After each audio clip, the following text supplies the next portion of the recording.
கர்த்தருடைய பந்தியை கொடுக்கும்படியாக கடந்து போயிருக்கிறார். கர்த்தருடைய வார்த்தையை கொடுத்து விட்டு கர்த்தருடைய பந்தியை கொடுத்து விட்டு இப்போ கேட்டேன், பந்தி கொடுத்துட்டு வர கொஞ்ச நேரம் கழிச்சு வருவேன், அதற்குள்ள ஊழியக்காரரை செய்தி கொடுக்க சொல்லுன்னு சொன்னார். ஆகிய அந்த மத்தியிலே வட இந்திய பகுதியிலே போபால் அப்படின்ற பகுதியிலே ஊழியம் செய்கிறதான அருமையான ஐயாவும் அருமையான சகோதரி நம்ம மத்தியில் வந்திருக்கிறாங்க. பல முறை நம்ம மத்தியில் வந்து கர்த்தருடைய வார்த்தையை பகிர்ந்து கொண்டு இருக்கிறாங்க. அதனால் பலவிதமான பாடுகள் மத்தியிலே, உபத்திரங்கள் மத்தியிலே, போராட்டங்கள் மத்தியிலே மிஷனரி ஊழியத்தை அந்த போபால் பகுதியிலே அவர்கள் செய்து கொண்டு வருகிறார்கள். அதனால் இன்றைக்கு சகோதரியோடு முன்னாடி வந்து அங்கே நடக்கிற ஊழியங்களை குறித்து அவங்க சில சாட்சிகளோடு கூட நம்ம மத்தியில் பகிர்ந்து கொள்வார்கள். அதுக்கப்புறமா கர்த்தருடைய ஊழியக்காரர் அவர்கள் நம்ம மத்தியில் கர்த்தருடைய வார்த்தையை பகிர்ந்து கொள்வார். எல்லாரும் கரங்களை தட்டலாமா? கரங்களை தட்டி வரவேற்கலாம். ஹல்லேலூயா.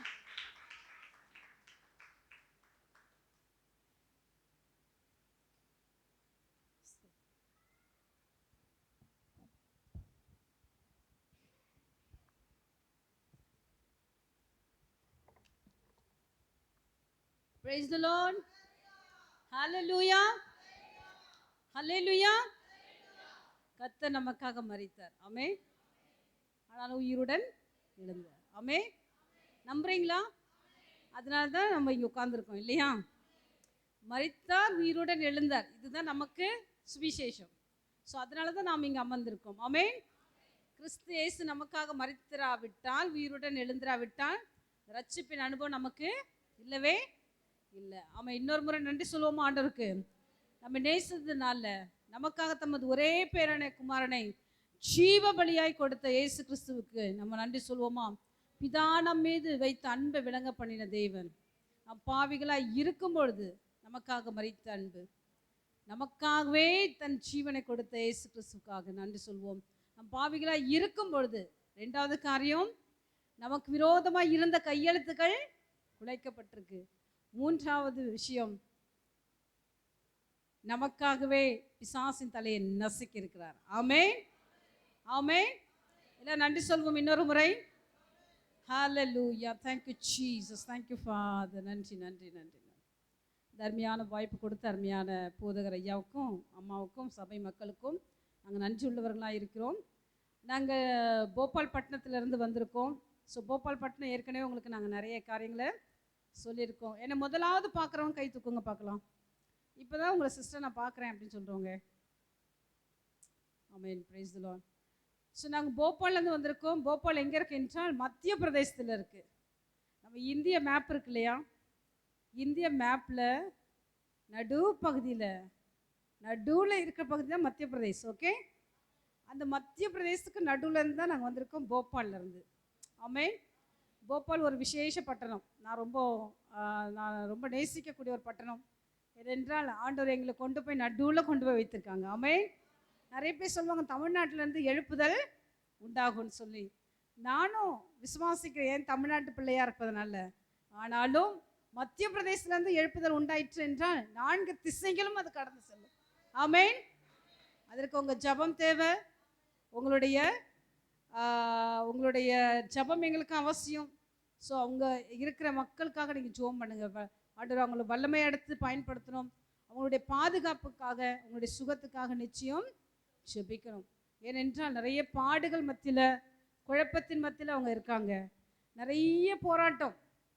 இனி இப்போ நம்ம தேசத்துக்குள்ளே, நம்ம நாட்டுக்குள்ளவும் அது வரப்போதில்லை, பட்டணத்துக்குள்ளவும் அது எப்போ வரும்னு தெரியாது. ஆனாலும் நீங்கள் வட இந்தியாவுக்காக ஸ்பெஷலாக ஜெபம் பண்ணணும். கடந்த நாட்களில் கூட ஒரு சின்ன ஒரு பிறந்தநாள் ஒரு கூட்டத்துக்கு ஒரு பாஸ்டர் போயிருந்தாங்க, கேக்கு வெட்டுறதுக்காக. ஸோ அந்த பாஸ்டர் அடித்து அவர் கொண்டு போய் இப்போ ஜெயிலில் போட்டிருக்காங்க. சத்தீஸ்கட்டில் நியர் அபவுட் கணக்கற்ற 100க்கும் மேலான, சத்தீஸ்கட்டில் 100க்கும் மேலான ஊழியக்காரங்க ஜெயிலில் இருக்காங்க. ஸோ வெளியில் வர முடியாமல் இருக்காங்க. அவங்களுக்காக நீங்கள் ஜெபம் பண்ணுங்க. கடந்த நாட்களில் போன மாதத்தில் ஒரு ஊழியக்காரர் ஊழியம் செய்துட்டு இருக்கும்போது அவருடைய கழுத்தை வெட்டி அது அப்படியே ரத்தம் சொட்ட சொட்ட அப்படியே இழுத்துட்டு போனாங்க. ஸோ இதெல்லாம் யாருக்காக? ஆத்துமாக்களுக்காக. ஸோ நம்மளுடைய ஆத்துமா விலையேற பெற்றது. ஆமென். ஸோ இந்த ஆத்துமா விலையேற பெற்றதாக இருப்பதனால தான் இதை ரட்சிக்கும்படி இயேசு கிறிஸ்து தம ஜீவனையை நமக்காக கொடுத்துருக்கார். ஸோ யாரை நான் அனுப்புவேன், யார் என் காரியமாய் போவாய்? ஆண்டவர் உங்களை என்னையும் நோக்கி பார்த்து கேட்கிற ஒரே ஒரு காரியம், எனக்காக நீ என்ன செய்வாய்? உனக்காக நான் மரித்தேனே, எனக்காக நீ என்ன செய்வார்? 2 கரங்களும் தட்டும் பொழுது தான் ஒரு சத்தம் வரும். அந்த சத்தம் பரலோகத்தில் ஆத்துமாக்களை சேர்க்கக்கூடிய ஒரு சத்தமாய் மாறணும். நாங்கள் அங்கேருந்து செயல்படுவோம், இங்கேருந்து ஜெபிக்கணும். இந்த 2 சத்தமும் ஓங்கி ஒரு சத்தம் வரும்பொழுது அந்த சத்தம் எதுவாய் மாறணும்? ஆத்துமாக்கள் சத்துருடைய பிடியிலிருந்து இழுக்கப்படக்கூடியதாய் காணப்படணும். பிரியமானவர்களே, நான் தப்பாக சொல்லலை. நான் இப்போ உட்காந்துட்டு இருக்கும்பொழுது பின்னாடி என் பக்கத்தில் ஒரு பிள்ளை செல்ஃபோன் அவங்க அம்மா கொடுத்துட்டாங்க. அந்த பிள்ளை உட்காந்து ஏஞ்சலிக்கா விளையாடிட்டு இருக்கா. நான் கூட சம்டைம் விளையாடி இருக்கேன். அது இங்கே கிடையாது, எப்பயோ ரொம்ப வருஷத்துக்கு முன்னாடி சும்மா டைம் பாஸ்க்காக அது விளையாடிருக்கேன். அப்புறம் அது தப்புன்னு இல்லை. ஸோ அது நம்ம அடிக்ட் பண்ணிடக்கூடாதுன்னு சொல்லி அதை தூக்கி போட்டாச்சு. பிரியமானவர்களே, பிள்ளை தொந்தரவு பண்ணுதுன்னு சொல்லி நம்ம என்ன பண்ணுறோம்? செல்ஃபோனை கொடுக்குறோம். ஆனால் வட இந்தியாவில் ஒரு போன மாதம் நான் பார்த்த ஒரு காரியம், இந்த சிவராத்திரி இருந்தபோது ஒரு சின்ன பிள்ளை, அந்த பிள்ளையோட வயசு தான் இருக்கும்னு நினைக்கிறேன், கண்களை மூடிட்டு சூரியன் உதிக்கும்பொழுது கண்களை மூடி அப்படியே ஒரு கிண்ணத்தில், ஒரு பாத்திரத்தில், ஒரு சொம்பில் தண்ணி எடுத்துட்டு அவங்க வீட்டு வாசல்லேருந்து துளசி செடி எங்கே இருக்கோ அந்த செடி வழியை அந்த செடியை நோக்கி கண்ணை மூடிட்டே போதும். அந்த பிள்ளைக்கு என்ன பார்த்து தெரியும்? வழி தெரியும். ஆனாலும் அந்த பிள்ளை என்ன பண்ணுச்சு? அப்படியே நடந்து போய் அந்த தண்ணியை கொண்டு போய் அந்த செடியில் ஊற்றிட்டு மறுபடியும் கண்ணை மூடிட்டே வருது. எனக்கு ரொம்ப ஆச்சரியமாக இருந்துச்சு. ஏன் பக்தியோடு அந்த பிள்ளைய வளர்க்குறாங்க? ஒரு விக்கிரகத்துக்கு, பேச முடியாத, சர்ச்சிக்க முடியாத ஒரு விக்கிரகத்துக்குள்ள வணங்கும்போது அந்த மக்களுக்குள்ள அவ்வளோ வைராக்கியம் இருக்கும் என்றால், உங்களுக்காக எனக்காக ஜீவனை கொடுத்த நம்ம தேவாதி தேவன் தன்னுடைய ஒரே பேரான குமாரனை உங்களுக்காக எனக்காக தன்னுடைய குமாரனை கொடுத்த தேவனுக்காக நீங்களும் நானும் எவ்வளோ பக்தி வைராக்கியத்தோட பிள்ளைகளை வளர்க்கணும். பக்தி வைராக்கியம் நமக்குள்ள கவ வேண்டும். நிறைய கிறிஸ்தவர்களால் தான் இன்னைக்கு சாட்சிகள் ரொம்ப குறைந்து கொண்டே இருக்கு. காந்தி சொல்லும்போது சொன்னார், கிறிஸ்தவம் எனக்கு பிடிக்கும், ஆனால் கிறிஸ்தவர்களை பிடிக்காதுன்னு சொல்லியிருக்காரு. ஏன் அப்படி நடந்துச்சுன்னு தெரியுமா? அவர் படிக்க போன இடத்துல, அந்த இடத்துல நடந்த காரியம். பிரியமானவர்களே, கிறிஸ்தவர் பிடிக்கும், கிறிஸ்தவம் பிடிக்கும், ஏசு கிறிஸ்துவை பிடிக்கும், ஆனால் கிறிஸ்தவர்களை பிடிக்காது. இன்னைக்கு உலகம் எதையோ தேடிக்கொண்டிருக்கு உங்ககிட்ட இருந்து, என்கிட்ட இருந்து. ஸோ அந்த உலகம் தேடுற காரியத்தை நீங்கள் நானும் ரிஃப்ளெக்ட் பண்ணணும், வெளிப்படுத்தணும். அதுதான் ஆண்டவர் விரும்புகிறார். இன்னைக்கு வாலிப பிள்ளைங்க இருக்கீங்க, கல்யாணம் முடிச்சிருக்கீங்க, பெரியவங்க இருக்கீங்க, உங்கள் சாட்சிகள் உங்கள் பக்கத்தில் எப்படி இருக்குது? அது ரொம்ப இம்பார்ட்டன்ட். இங்கே வந்து நம்ம எல்லாம் ஆராதிக்கலாம், இதுக்குள்ளே இந்த 4 செவருக்குள்ளே சபைக்குள்ளே இருக்கும்போது சாட்சிகள் பயங்கரமாக இருக்கும். ஆனால் வெளியில் போய் இருக்கோம் பாருங்கள், அப்போ தான் சாட்சிகள் வெளிப்பட வேண்டும். அதுதான் ஆண்டவர் விரும்புகிறார். சரிங்களா?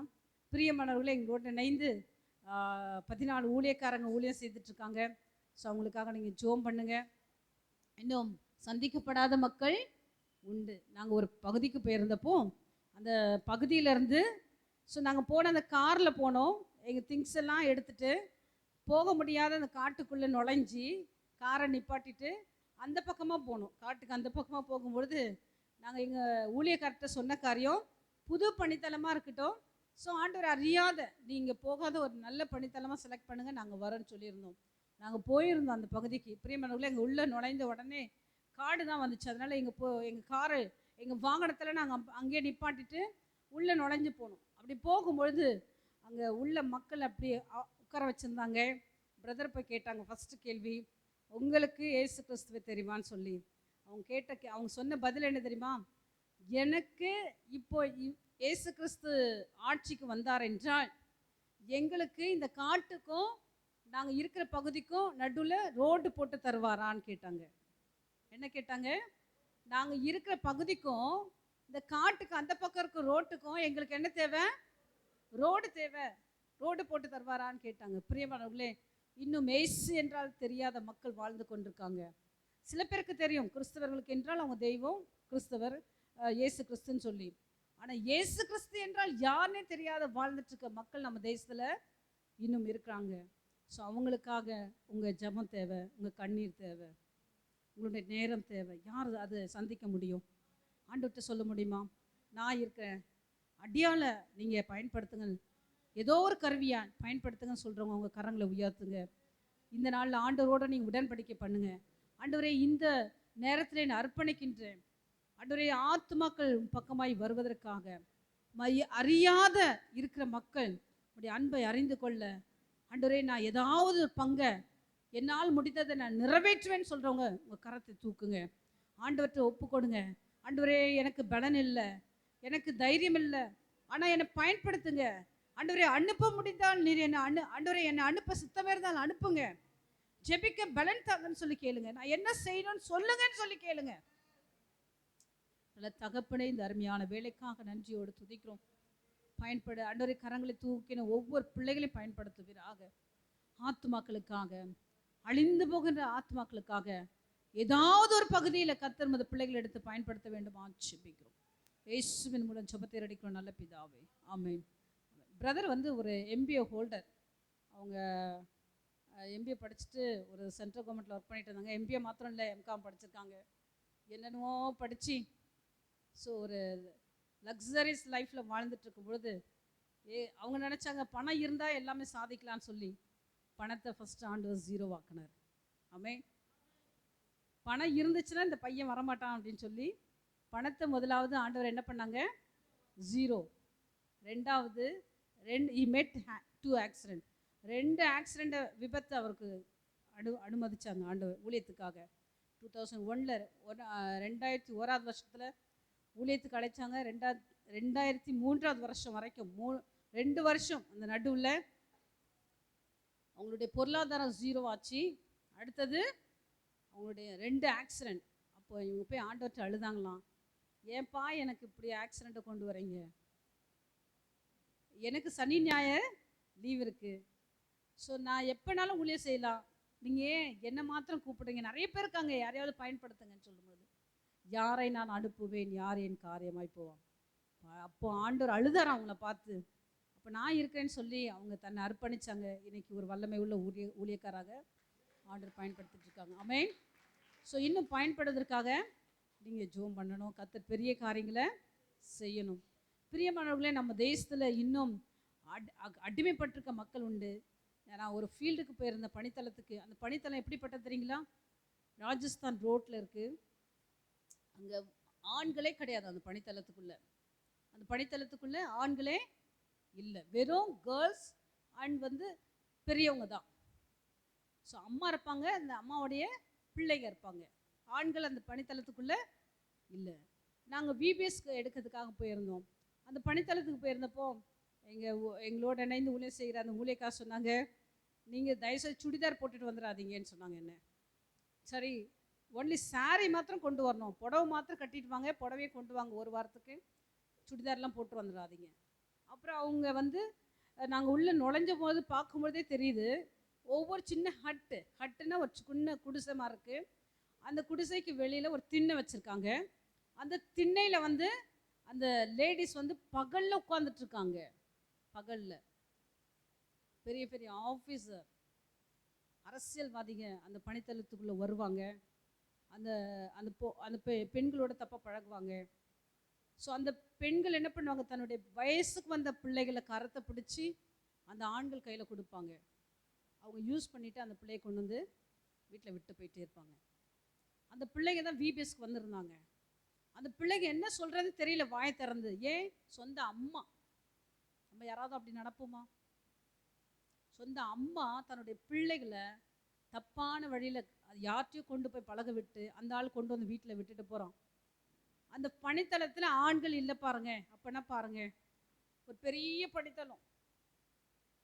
அந்த பிள்ளைங்க என்ன பேசுன்னு தெரியல, வாய் திறந்து பேச முடியாமல் நான் உள்ளே நுழையும் போது கண்டுபிடிச்சிட்டேன் பணித்தளத்துடைய சூழ்நிலையை. அந்த பிள்ளைங்களுக்கு கவுன்சிலிங் தரும்பொழுது அப்படியே கண்ணில் இருந்து தண்ணி மாத்திரம் ஓடுது. ஏன்னா அந்த அம்மா விட்டு ஓடி வர முடியாது அந்த பிள்ளைங்களால. அது தப்பு செய்யாத இருக்க முடியாது, ஏன்னா அம்மா தான் கொண்டு போய் விடுறாங்க. மாட்டை கட்டப்பட்ட நிலைமையில் இருக்க பிள்ளைங்க, இன்னைக்கு வாலிப பிள்ளைங்க நிறைய பேர் அந்த பணித்தளத்தில் அவமானப்பட்டு தன்னுடைய சூழ்நிலை சொல்ல முடியாமல் இருக்க அந்த பிள்ளைகளுக்காக உங்கள் ஜெபம் தேவை. நான் பார்த்த ஒரு பணித்தளம் அது. பிரியமானவர்களே, ஆண்டவர் அழுது கொண்டிருக்க சூழ்நிலை எது தெரியுமா? நம்ம தேச மக்களுக்காக, நம்ம தேச மக்களுக்காக அடிமைப்பட்டிருக்காங்க.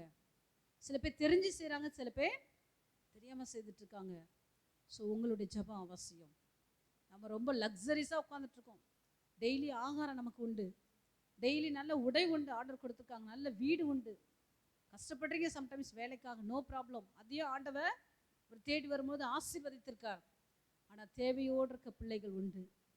தன்னுடைய இருதயத்தில் இருக்க பாரங்களை சொல்ல முடியாத வாலிப பிள்ளைங்க இருக்கு. அவங்களுக்காக நீங்கள் என்ன செய்ய போறீங்க? உனக்காக நான் மரித்தேனே, எனக்காக நீங்கள் என்ன செய்ய போறீங்க? என்ன செய்வீங்க? அந்த சத்தத்தை கேட்டு தான் ஒரு நாள் நான் ரட்சிக்கப்பட்டேன். நான் வாலிப பிள்ளையாக இருக்கும்பொழுது சென்னையில் ஒரு சர்ச்சுக்கு போயிட்டு இருந்தேன். நான் வாலிப பிள்ளையாக இருக்கும்பொழுது வாலிப பிள்ளையோட சின்ன பிள்ளை. அப்போ எங்கள் அக்காவுக்கு துணைக்கு தான் எல்லா இடத்துக்கும் எங்கள் அப்பா அனுப்பி விடுவாங்க. இந்த மாதிரி ஃபஸ்ட் லைனில் உட்காந்துட்டு இருக்கும்பொழுது 8th ஸ்டாண்டர்ட் படிச்சுட்டு இருந்தேன். அன்னைக்கு பயங்கரமான ஒரு செய்தி. நான் யோசித்தேன், இந்த செய்தி எனக்கு கிடையாது, இது எங்கள் அக்கா போல இருக்க பெரிய அக்காமாரங்களுக்கு நினச்சிட்டு இருந்தேன், பெரியவங்களுக்கு. இதெல்லாம் சின்ன பிள்ளை, நான் எனக்கு கிடையாதுன்னு நினச்சேன். செய்தி முடிஞ்சிச்சு. கடைசியாக ஒரு பாட்டு பாடினாங்க, உனக்காக நான் மரித்தேனே, எனக்காக நீ என்ன செய்தா. அந்த சத்தத்தை என்னால் கேட்க முடியாமல் எழுப்பி பாத்ரூம் போயிட்டு வந்து மறுபடியும் உட்கார்ந்த பொழுது மறுபடியும் அதே பாடிட்டு இருந்தாங்க, உனக்காக நான் என்ன மரித்தேனே, எனக்காக நீ என்ன செய்தா. பிரியமானவர்களே, அடியாள் இருக்கேன் ஆண்டவரேன்னு சொல்லி நான் 8th ஸ்டாண்டர்டில் என்னை ஒப்பு கொடுத்தேன். பிஎஸ்சி மேக்ஸ் முடிச்சுட்டு எங்கள் அப்பா என்ன சொன்னாங்க, நீ பிஎட் படிக்கணும் அல்லது BSc maths, MSc maths, MPhil படிக்கணும்னு. இல்லை, என்னை ஆண்டவர் ஊழியத்துக்கு அழைக்கிறான்னு சொல்லி ஊழியத்துக்கு வெளியில் வந்தேன். பிரியமானவர்களே, இதுவரை ஆண்டவர் பயன்படுத்தி கொண்டிருக்கார். ஆமென். போன வாரம் நாங்கள் எங்கே இருந்தோம் என்றால் மூணாரில் இருந்தோம். 2 நாள் முன்னாடி 3 நாள் கன்வென்ஷன் மூணார் மலை மேலே. அதுக்கும் போன வாரம் Friday Saturday Sunday Tharangambadi DLC சர்ச்சில். ஸோ கர்த்தர் எடுத்து பயன்படுத்தி கொண்டிருக்கார். எங்கே எப்போ இருப்போன்னு தெரியாது, கொண்டு போய் கொண்டிருக்கார். அர்ப்பணித்த பொழுது உங்களில் சில பேரை ஆண்டவர் பயன்படுத்த விரும்புகிறார். நீங்கள் ஆண்டவருக்கு உங்களை மறைக்காமல் ஒப்பு கொடுப்பீர்கள் என்றால் நிச்சயம் பயன்படுத்துவார். ஒருவேளை நீங்கள் யோசிக்கலாம், இந்த பகுதியில் இருந்தா, இந்த வீட்டில் இருந்தா, இந்த குடும்பத்தில் இருந்தா, நோ, ஆண்டவருக்கு ஏதோ ஒரு குடும்பம் யதார்த்த எங்கே பிறந்திருந்தாலும் பரவாயில்ல, பயன்படுத்துகிற தேவன். ஆமென். நீங்கள் உங்களுடைய கமிட்மெண்ட் ஆண்டவர் எதிர்பார்க்கார். நான் உனக்காக மரித்தேனே, நீ எனக்காக என்ன செய்தாய். ஸோ ஆண்டவருக்காக நீங்கள் எழும்பும்போது கர்த்தர் உங்களை கொண்டு பெரிய காரியங்களை செய்வார். ஆமென். ஒரு சின்ன ஜோமன் இல்லாமல் எல்லாம் கண்களை மூடுங்க. செய்தியை கேட்பதற்கு முன்பாக ஆண்டவரே, நீங்கள் பயன்படுத்துங்க சுவாமி. உடைய சத்தம் காதுகளில் விழட்டும். ஏதோ மனுஷனுடைய சத்தம் இல்லை. நான் எப்பொழுதும் வருகிற ஒரு குட் ஃப்ரைடே அல்ல, ஒரு பெரிய வெள்ளி அல்ல. எனக்காக 2024 வருடத்துக்கு முன்பாக சத்தமிட்டு சொன்ன ஆண்டவருடைய வசனங்கள், வார்த்தைகள், எனக்காகவே ஒரே பேரான குமாரனை ஜீவ பலியாய் கொடுத்த அந்த சத்தத்தை ஆண்டவரே எங்க காதுகளில் ரிங்காரமிடும்படிக்கு இங்க இருக்க ஒவ்வொரு மது பிள்ளைகளுடைய சத்தத்தையும் கத்தாவை காதுகளையும் விருத்த சேதன பண்ண விட்டு கொடுக்கிறோம் சுவாமி. மது பிள்ளைகளை கத்த நீர் விருத்த சேதனப்பட விட்டு கொடுக்கும் பொழுது பயன்படுத்துவீராக. சத்தம் மது காதுகளில் விழட்டும். இந்த பிள்ளைகளுடைய சத்தம் ஆண்டவர், இந்த பிள்ளைகளுடைய காதுகளில் நம்முடைய சத்தம் விழட்டும். இந்த பிள்ளைகளுடைய காதுகளில் நம்முடைய சத்தம் விழட்டும் சுவாமி. நாங்கள் இந்த உலகத்துக்கு உப்பாக இருக்கும்படிக்கு தான் இந்த குட் ஃப்ரைடே எங்களுடைய வாழ்நாளில் கூட்டி தந்திருக்கிறீரப்பா. அது எங்களுடைய வாழ்க்கையிலையோ அல்லது ஊழியத்தின் பாதையிலையோ நாங்கள் உப்பாக காணப்படும்படிக்கு, நாங்கள் பயன்படும்படிக்கு எங்கள் ஒவ்வொருவரின் ஜீவ பலியாய் கொடுக்கிறோம். கர்த்தர் பொறுப்பெடுத்துக் கொள்வீராக. இயேசுவின் மூலம் ஜெபத்தை ஏறெடுக்கிறோம் நல்ல பிதாவே, ஆமென். எங்ககிட்ட சில புக்ஸ் இருக்குது, நீங்கள் போகும்போது வாங்கிட்டு போகலாம். there is power in the blood of Jesus. இது இங்கிலீஷில் இருக்குது. எப்படி பயன்படுத்தணும்னு சொல்லி பிளட்டை அது சிம்பிளாக எழுதியிருக்கோம். 2வது, உன் சத்துருக்கள் முக்காடிட்டு செல்வார்கள். நம்ம சத்துரு மாமியார் நினச்சிட்ருக்கோம், அல்லது பக்கத்து வீட்டுக்காரங்க நினச்சிருக்கோம். சில பேர் ஹஸ்பண்டை கூட சத்ருன்னு நினைப்பீங்க, சில பேர் மருமக தான் சத்ருன்னு நினைப்பீங்க. ஸோ அவங்களாம் சம்பந்தி கூட சில பேர் சத்ருன்னு நினச்சிருவாங்க. ஸோ அவங்களாம் நம்ம சத்ருவே கிடையாது. அவங்களுக்கு பின்பாக ஆண்டவர் சொன்னாரே, இவர்கள் தெரியாமல் செய்கிறது இல்லை, என்னதென்று செய்ய தெரியாமல் செய்துட்ருக்காங்க. ஸோ அதை எப்படி என்ன கண்டுகொள்கிறது? அந்த சத்ரு மைண்டை தான் டிஸ்டர்ப் பண்ணுவான்.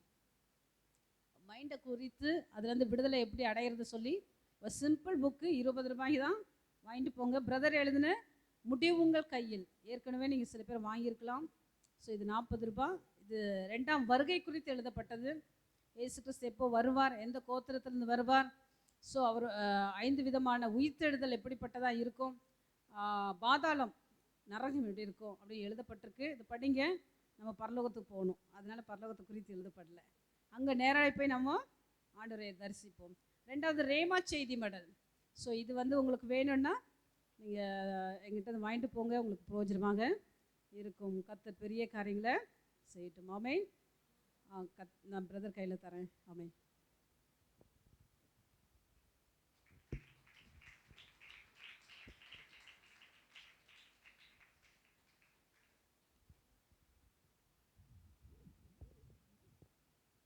ஹல்லேலூயா, ஹல்லேலூயா. சத்தம் வரலையே. இயேசு கிறிஸ்து நமக்காக மரித்து உயிர் தெழுந்துட்டார். ஆமென், ஆமென், ஹல்லேலூயா. எத்தனை பேர் விசுவாசிக்கிறீங்க? இயேசு கிறிஸ்து நமக்காக மரித்தார், உயிர் தெழுந்தார். ஹல்லேலூயா. கர்த்தர் நல்லவர், அவருடைய கிருபை என்றும் உள்ளது. சிலுவை தியானத்துக்காக நம்ம கடந்து வந்திருக்கிறோம்.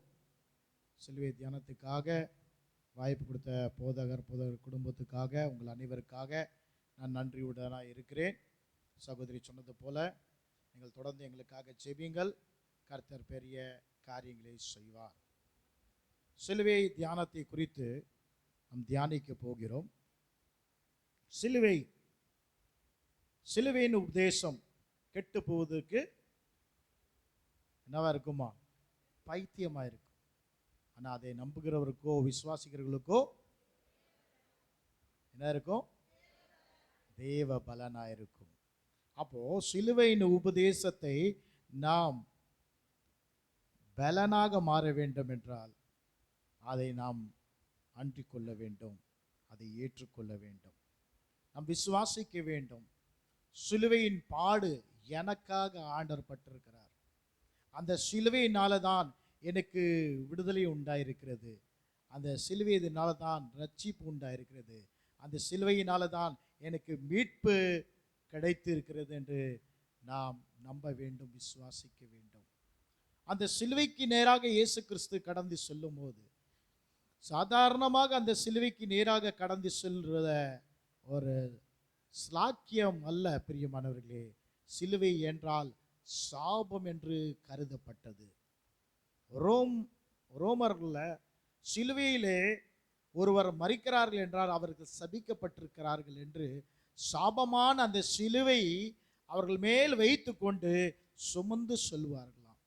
இயேசு கிறிஸ்து யூதர்களில் நடுவில் பிறந்தார். யூதர்களில் பிரகாரமாக அவருக்கு தண்டனை கொடுக்கப்படவில்லை. யூதர்கள் எப்படி தண்டனை கொடுப்பார்கள் என்றால் கல்லால் எடுத்து அரைந்து தான், கல்லால் அடித்து தான் ஒருவர்களை சாவடிப்பாங்க. அதுதான் யூதர்களுடைய முறைமை காணப்பட்டது. நம்ம தேசத்தில் அதிகபட்ச தண்டனம் என்ன என்றால் தூக்கு தண்டனை தான் கொடுப்பார்கள். சில இடத்துல வாளால வெட்டுவார்கள், சில இடத்துல துப்பாக்கியால சுட்டு சாவடிப்பார்கள். யூதர்கள் கல்லால் எடுத்து தான் அடிப்பார்கள். நம்ம சிலுவைக்கு நேராக இயேசு ஒப்பு கொடுக்கிறதுக்கு முன்பாக அநேக நேரத்திலே ஜனங்கள் கல் எடுத்து கொண்டார்கள் அவரை அடிக்கும்படிக்கு. ஆனால் இயேசு கிறிஸ்து அங்கிருந்து மறைந்து சென்று விட்டார், அங்கிருந்து கடந்து சென்று விட்டார் என்று பார்க்கிறோம். அப்ப இயேசு கிறிஸ்துவுடைய மரணமானது யூதருடைய முறைமை பிரகாரமாக அவருடைய மரணம் நடக்கவே இல்லை. அவருடைய மரணம் ரோம் சாம்ராஜ்யத்தின் பிரகாரமாக சிலுவையிலே இயேசு தன்னை ஒப்பு கொடுத்தார். ஏன் அவர் சிலுவை தெரிந்து கொண்டார்? என்ன காரணம்? அவர் சிலுவை தெரிந்து கொண்டு சிலுவைக்காக ஒப்பு கொடுத்தார். யூதர்களுடைய முறை பிரகாரமாக கல்லால் அடிக்கப்பட்டு அவர் ஏன் சாகவில்லை என்றால் மரத்திலே தூக்கப்பட்டிருக்கவன் சபிக்கப்பட்டிருக்கிறார். இயேசு கிறிஸ்து சிலுவைக்கு கடந்து சென்றதுக்கு காரணம் அவர் நம்முடைய சாபங்களை ஏற்றுக்கொள்வதற்காக அவர் தன்னையே ஜீவ பலியாக ஒப்பு கொடுத்தார். ஆமென், ஹல்லேலூயா. நம்மேல் காணப்பட்டிருக்க சாபம் முறிக்கப்படவே அவர் சிலுவை தெரிந்து கொண்டார். யூதர்களுடைய முறைமை பிரகாரமாக அவர் சாகவே இல்லை. அவர் சிலுவையிலே தன்னைத்தானே ஜீவ பலியாக ஒப்பு கொடுத்தார். அந்த சிலுவைக்கு நேராக அவர் கடந்து செல்லும் போது 39 கசடி அவருக்கு அடிக்கப்பட்டது. அந்த கசடி முன்பாக ஒரு ஆணி இருக்கு, அங்க பதிஞ்சு இருந்ததா. அந்த ஆணியானது படும்போது பட்டு சரீரத்திலிருந்து வெளியே வரும்போது அந்த எல்லாவற்றையும் தோல் சதையை பீறிட்டு ரத்தம் கடந்து வரும். அப்படிப்பட்ட ஒரு பாடு நம் இயேசு கிறிஸ்து சுமந்தார். யாருக்காக? நமக்காக சுமந்தார். பிரியமானவர்களே, இந்த கசடி சாதாரண கசடி அல்ல. சிங்கப்பூருக்கு ஆண்டோடைய கிருபையில் ஒரு முறை நான் கடந்து சென்றிருந்தேன். அப்போது நைட்டு 2 மணிக்கு நாங்கள் ட்ராவல் பண்ணுறோம். ட்ராவல் பண்ணும்போது ஒரு டாக்ஸி ஓட்டி கொண்டிருக்கவங்க டிராஃபிக்கில் நின்றுட்டாங்க. யாருமே கிடையாது. நான் கேட்டேன், யாருமே இல்லையே, சிக்னலில் ஏன் நின்று இருக்கீங்க அப்படின்னு கேட்டால் அவங்க சொன்னாங்க, சிக்னல் ஃபாலோ பண்ணலைன்னா பெரிய பனிஷ்மெண்ட் உண்டு, கசடி உண்டுன்னு சொன்னாங்க. பிரியமானவர்களே, அதனால எல்லாரும் பயந்துட்டு ஃபைன் உண்டு, தண்டனை கொடுமையாக இருக்கும். அதனால சிங்கப்பூரில் ஒரு சின்ன குழந்தை கூட குப்பையை கொண்டு போய் டஸ்ட்பின்ல போடுறதை எங்கள் கண்ணால் நாங்கள் பார்த்தோம். அப்படிப்பட்ட ஒரு பனிஷ்மெண்ட் அங்கே இருக்கிறது. இப்படிப்பட்டதான் ரோம சாம்ராஜ்யம் பயங்கரமான பனிஷ்மெண்ட் கொடுக்கிற ஒரு சாம்ராஜ்யமாய் காணப்பட்டது. ஒரு இரும்பு போல இருந்த அந்த சாம்ராஜ்யம் மூலியமாக தான் நம் இயேசு கிறிஸ்து அடிக்கப்பட்டார், துன்பப்பட்டார், அவமானப்பட்டார்.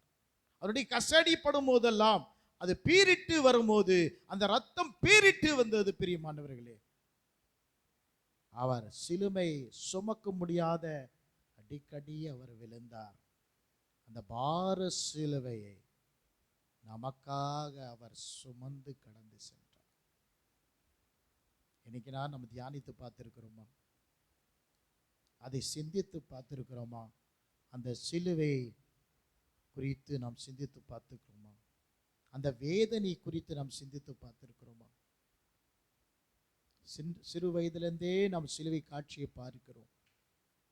அநேக படங்கள் நாம் பார்த்திருப்போம். ஆனால் அந்த சிலுவை குறித்து நாம் தியானித்து பார்த்திருக்கிறோமா? 2011ஆம் ஆண்டு பிப்ரவரி 23ஆம் தேதி யூபியிலே ஒரு குக் கிராமத்திலே நான் கடந்து செல்ல வேண்டியது. ஆனால் ஆண்டவர் சொன்னார், உன் ப்ரோக்ராமை கேன்சல் பண்ணி நீ சென்னைக்கு டிக்கெட் எடுத்து சென்னைக்கு போ என்று சொன்னார். என்ன ஆண்டவரே, ப்ரோக்ராம் ஜான்சியில் இருக்கு, அதுக்கு பின்பாக போபாலில் இருக்கிறது, நீங்கள் டிக்கெட் கேன்சல் பண்ணி சென்னைக்கு போ என்று சொல்கிறீங்க. அவருடைய வார்த்தைக்கு கீழ்ப்படிந்து டிக்கெட் எடுத்து 17ஆம் தேதி டிக்கெட் எடுத்தேன், 19ஆம் தேதி டிக்கெட் எடுத்து 20ஆம் தேதி சென்னைக்கு வந்தேன். 23ஆம் தேதி ஐ மெட் ஹார்ட் அட்டாக். 23ஆம் தேதி நான் குக்கிராமத்தில் இருக்க வேண்டியது. ஆனால் ஆண்டோடைய வார்த்தைக்கு கீழ்ப்படிந்து சென்னைக்கு வந்திருக்கும் போது புருஷவாக்கம் போகும்போது ஹார்ட் அட்டாக் ஆகிவிட்டது. ஹாஸ்பிட்டலில் கொண்டு போனாங்க. வட பழனியிலே ஹார்ட் ஹாஸ்பிட்டலில் நான் அட்மிட் செய்யப்பட்டேன். அங்கே ஏஞ்சியோகிராம் பண்ணுறதுக்கு முன்பாக ஒரு 4 ஊசியை குத்தினாங்க. அந்த ஊசியை குத்தும்போது எனக்கு பயங்கர வேதனையாக இருந்தது. நான் சொன்னேன், ஆண்டவரே, இந்த வேதனையை தாங்க முடியலையே, ஹார்ட் அட்டாக்கு பேனே நான் தாங்கிட்டேனே, இந்த ஊசியுடைய நிலைமைகள் 4 ஊசியை குத்திருக்கிறார்களே, இந்த 4 ஊசி குத்துனது என்னால தாங்க முடியவில்லையே என்று சொன்னேன். ஆண்டவரோடு இடைப்பட்டேன். ஹார்ட்டுடைய பேனே தாங்கிட்டேன். அதுவே உயிர் பிரிந்து போகிற மாதிரி இருந்தது. அந்த பேன் அதுவே தாங்க முடிய பலன் இருந்தது. ஆனால் அந்த கோரமான ஊசி குத்தினது என்னால் தாங்க முடியவில்லை என்று சொன்னேன். உடனே ஆண்டவர் சொன்னார், என் சிலுவையை தியானம் பண்ணு என்று சொன்னார். சிலுவையை தியானம் செய் என்று சொன்னார். அப்போ சிலுவையை தியானம் செய்து கொண்டிருக்கும் போது எனக்கு அதுக்கு பின்பாக இருந்த எந்த வலியும் தெரியாமல் போயிற்று. ஆமென், ஹல்லேலூயா. ஹார்ட் அட்டாக் பெயின் இன்றைக்கும் நான் யோசித்து பார்த்தால் அந்த ஹார்ட் அட்டாக் பெயின் எனக்கு ஞாபகம் இருக்கிறது. அந்த 4 ஊசி குத்தினார்களே அது எனக்கு ஞாபகம் இருக்கிறது. ஆனால் அதுக்கு பின்பாக 4 நாள் ஐசியூல இருந்தது, எல்லாம் ட்ரீட்மெண்ட் பண்ணது. அதில் வேதனைகள் ஒரு வேதனையும் எனக்கு தெரியாமல் போயிட்டது. ஏனென்றால் சிலுவையின் தியானம் அலோ பயங்கரமானது. அவர் நமக்காக பட்ட வேதனை நம் படுகிற பாடுகள் மேலானது. நான் பட்டிருக்க அந்த பாடி பார்க்கிறோம் மேலான காரியங்களை இயேசு கிறிஸ்து சிலுவையிலே சுமந்தார். அவர் சிலுவையை சுமந்து கொண்டு சாட்டி அடி வாங்கி கொண்டே கொலகதாய்க்கு சிலுவைக்கு நேராக கொலகதாய்க்கு நேராக கடந்து செல்கிறார். எதற்காக? நான் செய்த பாவம், நாம் செய்த பாவம், நாம் செய்த அக்கிரமம், நாம் செய்த தீமைகள், நாம் செய்த சாபங்கள் அவருக்கு நேராக அவருக்கு மேலாக விழுந்தது. பிரியமானவர்களே, நாம் சிந்தித்து பார்த்திருக்கிறோமா? நமக்கு தேவ பலனாக எப்போ மாறும் என்றால் அவர் சிலுவையின் உபதேசத்தை நாம் கேட்கும் போது, அதை தியானிக்கும் போது அது நமக்கு பலனாக மாறிவிடும். நமக்கு விடுதலை கிடைக்கிற அந்த சிலுவையின் உபதேசம், அந்த சிலுவை உபதேசத்தை நாம் கேட்கும் போது நாம் சுத்திகரிக்கப்படுகிறோம், நாம் பரிசுத்தம் அடைகிறோம், நாம் தூய்மை அடைகிறோம். நம் ஆண்டவரை போல மாறுகிறோம். நம்முடைய சாயல், நம்முடைய குணதிசயம் எல்லாம் மாறுகிறது. அவர் சித்தத்தை அறிவதற்கு அவருடைய சிலுவையின் உபதேசத்தை நாம் கேட்க வேண்டும். வெறும் குட் ஃப்ரைடேல மாத்திரம் கேட்கக்கூடாது. ஒருத்தர் என்கிட்ட கேட்டாரு, நார்த் இந்தியாவில், ஏயா உங்கள் தலைவரை, உங்கள் குருவை, உங்கள் சாமியை சிலுவையில் அரைஞ்சிட்டாங்க, அதை போய் நீங்கள் குட் ஃப்ரைடே என்று சொல்கிறீங்களே, நல்ல வெள்ளிக்கிழமை என்று சொல்கிறீங்களேன்னு கேட்டார். நான் சொன்னேன், அவருக்கு நல்ல வெள்ளிக்கிழமை கிடையாது, எனக்கு நல்ல வெள்ளிக்கிழமை. ஆமென், ஹல்லேலூயா. அவருக்கு குட் கிடையாது, அவருக்கு பேட், பட் எனக்கு குட். அது அதனால தான் அது குட் ஃப்ரைடே. என்னுடைய மீட்புக்காக, என்னுடைய ரட்சிப்புக்காக, என்னை மீட்டு எடுக்குவதற்காக அது எனக்கு குட்டாக இருக்கிறதுனால தான் நாங்கள் அது குட் ஃப்ரைடே என்று பின்பற்றுகிறோம். ஆமென், ஹல்லேலூயா. பிரியமானவர்களே, அவர் சிலுவைக்கு நேராக கடந்து செல்கிறார். அவர் வஸ்திரங்கள் உரிக்கப்பட்டது, அவர் கைகளிலே கால்களிலே ஆணி பாய்ந்தது, அவர் வில்வாவிலே ஈட்டி பாய்ந்தது, அவர் தலைமேல் முடிகள் சுமக்கப்பட்டது, அவர் தொங்கிக் கொண்டிருக்கிறார் சிலுவையில். அந்த சிலுவையிலே தொங்கும் போது ஒரு வார்த்தை பேசணும்னா ரொம்ப கடினமான காரியம். பிரியமானவர்களே, அப்படியே மூச்சு வாங்கி தான் அவர் வார்த்தையை பேச வேண்டும். சிலுவையிலே இயேசு கிறிஸ்து 7 வார்த்தையை அருமையாக கூறியிருக்கிறார். அந்த 7 வார்த்தைகளுக்குள் ஆழ்ந்த அர்த்தங்கள் உண்டு. அந்த 7 வார்த்தையை அவர் சொல்வதற்கு அவ்வளோ பாடுகள் பட்டார். இன்று வரைக்கும் உலகம் எங்கும் சபைகளிலே அவருடைய பாடுகளை குறித்து, அவருடைய சிலுவையில் பாடை குறித்து தியானித்து கொண்டிருக்கிறார்கள். அந்த 7 வார்த்தை குறித்து கருத்தாக தியானித்து கொண்டிருக்கிறார்கள்.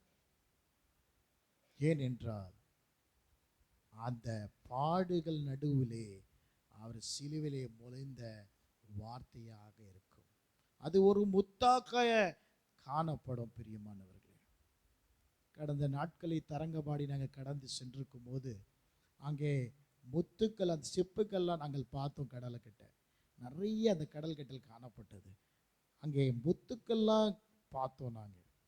பிரியமானவர்களே, அந்த முத்துக்கள் எப்படி வருது என்றால், அந்த சிப்புக்குள்ள ஒரு தண்ணி கடந்து சென்று அது அதை அறுக்குமா, அறுத்து அறுத்து அறுத்து அறுத்து அதை அறுத்து அறுத்து அது ஒரு முத்தாக மாறுமா. அந்த முத்து மாறுவதற்கு அவ்வளோ சிரமப்பட்டு அந்த சிப்பிக்குள்ளே அந்த முத்து கடந்து வருகிறதா.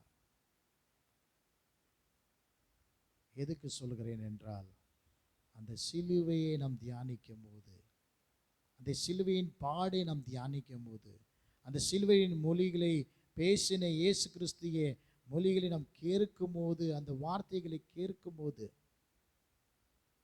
நம்மை உருவாக்கி ஒரு முத்தாக ஒரு பொன்னாக நாம் சொல்லிப்போம். ஆமென். ஹல்லேலூயா. நாம் தியானிக்க வேண்டும் அடிக்கடி. அந்த சிலுவையை நாம் தியானிக்கும் போது நாம் ஆண்டவர்கிட்ட நெருங்கி விடுவோம். ஆண்டவருக்கு தூரமாய் இருந்த நாம் ஆண்டவர்கிட்ட நெருங்க வேண்டும் என்றால் அந்த சிலுவையை குறித்து நாம் தியானிக்க வேண்டும். எடுத்துக்கொள்வோம் லூக்கா எழுதின சுவிசேஷம் 23ஆம் அதிகாரம் 34வது வசனம். அப்பொழுது இயேசு, பிதாவே இவர்களுக்கு மன்னியும்,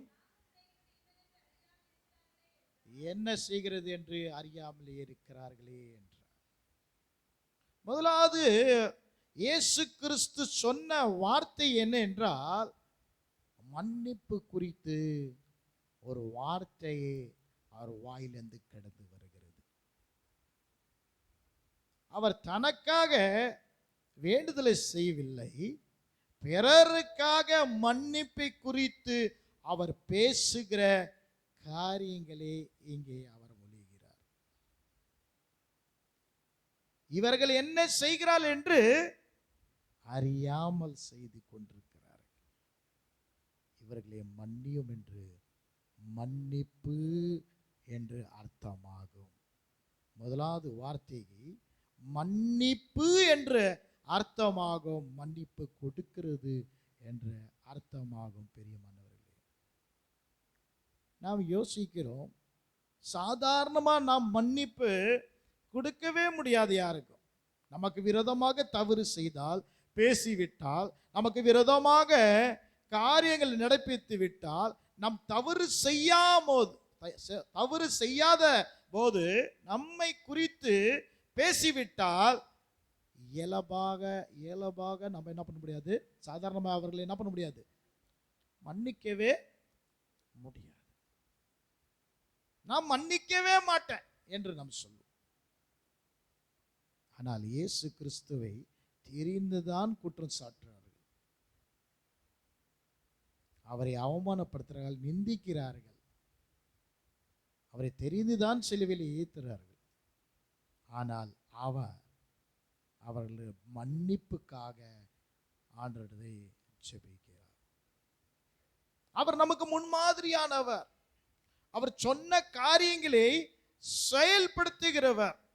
அவர் சொன்னார், மல பிரசங்கத்திலே நாம் பார்க்கும்போது மத்தேயு எழுதின சுவிசேஷம் 5ஆம் அதிகாரம் 44வது வசனத்தை எடுத்து வாசித்து பாருங்க. மத்தேயு எழுதின சுவிசேஷம் 5ஆம் அதிகாரம் 44வது வசனம். உங்க சத்துருக்களை சிநேகியுங்கள்,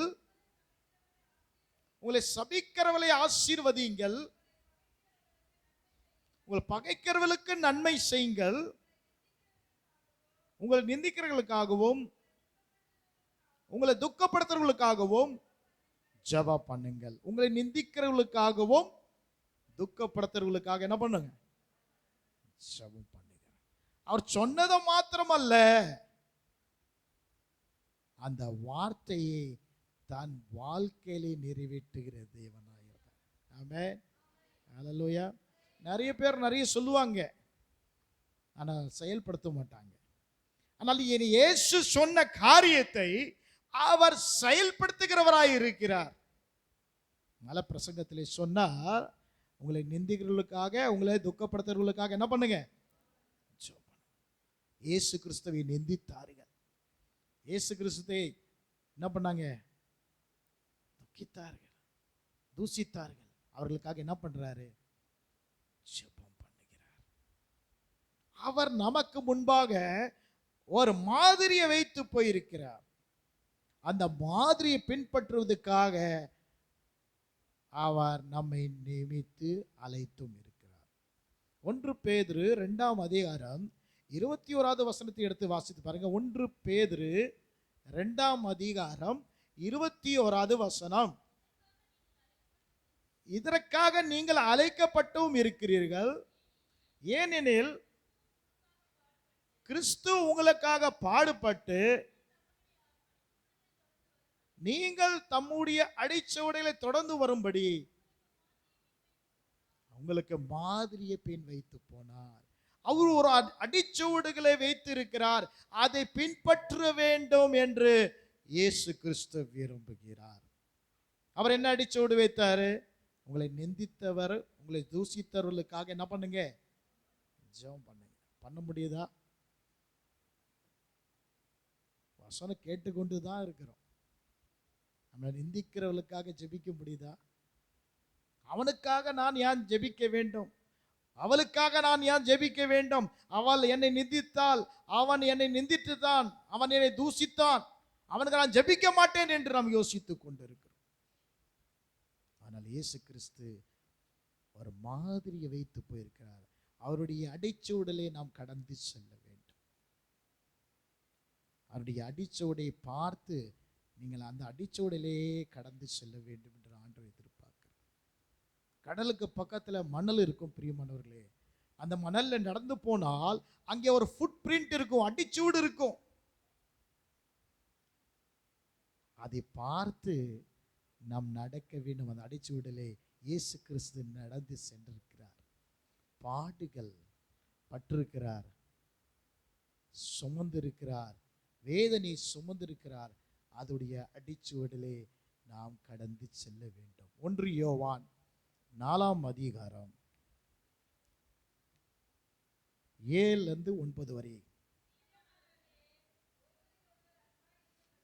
பிரியமானவர்களே, ஒருவருடைய அன்பாய் இருக்க கடவோம், ஏனெனில் அன்பு தேவனால் உண்டாயிருக்கிறது. அன்பு எவன் இருக்கிறானோ அவன் தேவனால் பிறந்து அவரை அறிந்திருக்கிறான். அன்பில்லாதவன் தேவனை அறியாதவன். தேவன் அன்பாவே இருக்கிறார். தம்முடைய ஒரே பிரான குமாரனாலே நாம் பிழைத்திருக்கும்படிக்கு தேவன் அவரை உலகத்திலே அனுப்பினதால் தேவன் நம் வயிற்றிலே வைத்திருக்க அன்பு வெளிப்பட்டது. நாம் தேவனால பிறந்திருக்கிறோம்னா நமக்குள் அன்பு இருக்க வேண்டும். அன்பு இருந்தால்தான் பிறர் நிந்தித்தாலும் சரி, தூசித்தாலும் சரி, அவர்களுக்காக நாம் ஜெபிக்க முடியும். ஆமென். ஹல்லேலூயா. அப்ப நம்ம ஸ்டாண்டர்ட் செக் பண்ணி பார்க்கணும். அன்பு நம்மகிட்ட இல்லைன்னா நிந்திக்கிறவங்களுக்காக, தூசிக்கிறவங்களுக்காக என்ன பண்ண முடியாது? ஜெபிக்கவே முடியாது. பேசலாம், ஆனா என்ன பண்ண முடியாது? ஜெபிக்கவே முடியாது. அப்ப தேவனாலே பிறந்திருக்கிறவர்கள் அன்புனாலே பிறந்திருக்கிறார். தேவன் அன்பாகவே இருக்கிறார். நமக்குள் அன்பு இருந்தால் நாம் பிறரை மன்னிக்க முடியும். 1 யோவான் 4ஆம் அதிகாரம் 20-21 வாசித்துக் கொள்ளுங்கள். தேவனை அன்பு கூறுகிறேன் என்று சொல்லியும் தன் சகோதரத்தை பகைத்தால் அவன் பொய்யன். என்ன சொல்லுது 20வது வசனம்? தேவனிடத்திலே அன்பு கூறுகிறேன் என்று ஒருவன் சொல்லி தன் சகோதரனை பகைத்தான், அவன் என்ன பண்றான்? பொய்யன். அப்போ நாம் தேவனை அன்பு கூறுகிறோம் என்று சொல்லுகிறோம், ஆனால் பகைக்கிறோம் என்றால் நாம் பொய் சொல்லுகிறோம் இருக்கிறோம். வாசிங்க. கண்ட சகோதரத்திலே அன்பு கூறாது இருக்கிறவன் காணாத தேவனிடத்திலே எப்படி அன்பு கூறுவான்? தேவனிடத்தில் அன்பு கூறுகிறவன் சகோதரத்திலே அன்பு கூற வேண்டும். அவராலே பெற்றிருக்கிறோம். தேவனிடத்திலே நீங்க அன்பு கூறுகிறது உண்மை என்றால் தன் சகோதரனிடத்திலே நீங்க அன்பு கூற வேண்டும், தன் சகோதரியிடத்திலே அன்பு கூற வேண்டும், தன் பெற்றோர்கிட்டே அன்பு கூற வேண்டும், தன் பிள்ளைகள் மேல் அன்பு கூற வேண்டும், பார்க்கிற சகோதர சகோதரிகிட்டே நீங்கள் அன்பு கூற வேண்டும் என்று தேவ வசனம் சொல்லுகிறது. இல்லை என்றால் நாம் பொய்யன் ஆவோம் என்று சொல்லப்பட்டிருக்கிறது. அப்ப நமக்குள்ளே இயேசுக்குள் அந்த அன்பு இருந்ததினால்தான் அவர் மன்னித்தார். முதலாவது வார்த்தையை நாம் பார்க்கிறோம், அவர் மன்னிப்புக்கு சொல்லுகிறார், மன்னிப்பை குறித்து பேசுகிறார். இரண்டாவது வார்த்தை லூக்கா எழுதின சுவிசேஷம் 23ஆம் அதிகாரம் 43வது வசனம். இயேசு அவனை நோக்கி, இன்றைக்கு நீ என்றைக்கு என்னோடு பரதேசிலே இருப்பாய் என்று மெய்யாகவே உனக்கு சொல்லுகிறேன் என்றார். இரண்டாவது வார்த்தை அவள் சொல்கிறது நம்பிக்கை ஊற்ற வார்த்தை. முதல்ல மன்னிப்பை குறித்து வார்த்தையை சொல்லுகிறார் இயேசு கிறிஸ்து. இரண்டாவது நம்பிக்கை தருகிற வார்த்தை இயேசு கிறிஸ்து கூறுகிறார். சிலுவையிலே இரண்டாவது மொழி அவர் சொல்கிற வார்த்தை என்னென்றால் நம்பிக்கைக்குரிய வார்த்தை. ஒரு கள்ளன் இயேசு பக்கத்திலே தொங்கிக் கொண்டிருக்கிறான், இன்னொரு கள்ளன் இன்னொரு பக்கம் தொங்கிக் கொண்டிருக்கிறான். ஒரு கள்ளன் மாத்திரம் அந்த சிலுவிலே தொங்கும் போது இயேசுவை அறிந்து கொண்டான். எப்படி அறிந்து கொண்டான் என்றால் பிரியமானவர்களே, அவனுக்குள்ளே தேவ பயம் இருந்தது. ஒரு கள்ளன் கிட்ட என்ன இருந்தது? தேவ பயம் இருந்தது. இன்னொரு கள்ளன் கிட்ட என்ன இல்ல? தேவ பயம் இல்ல. வாசித்து பாருங்க, லூக்கா 23:39 இருந்து நம்ம வாசித்து பார்ப்போம். நீ கிறிஸ்துவானால்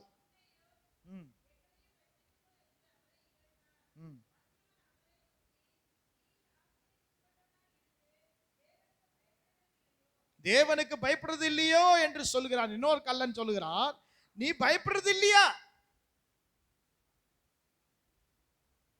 அப்ப அவனுக்குள்ள என்ன இருக்கு? தேவ பயம் இருக்கிறது. தொடர்ந்து வாசிங்க.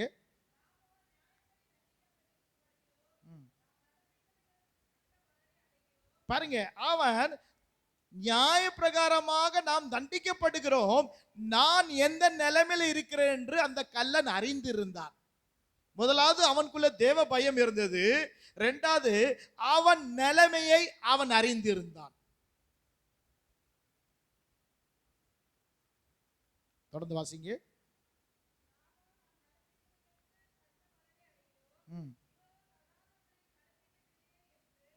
இவரோ தகாத என்று நடப்பிக்கலே இல்லை என்று அவனை கடிந்து கொண்டான். அப்படின்னா தன்னை குறித்தும் அறிந்திருந்தான், இயேசுவை குறித்தும் அவன் அறிந்திருந்தான். சில நேரத்தில் நாம் நம்மை குறித்தும் அறிவதில்லை, தேவனை குறித்தும் அறிவதில்லை, கிறிஸ்துவை குறித்தும் அறிவதில்லை. நமக்குள் தேவ பயமும் இருக்குவதில்லை. ஒரு கள்ளனுக்குள்ளே தேவன் பயமும் இருக்கிறது, தன்னை குறித்து அறிந்தும் இருக்கிறான், கிறிஸ்துவை குறித்து அறிந்திருக்கிறான். அவன் சொல்றான், இவர் எதுவுமே செய்யவில்லை என்று சொல்லுகிறான். அப்புறம் பாருங்க, தொடர்ந்து வாசிங்க.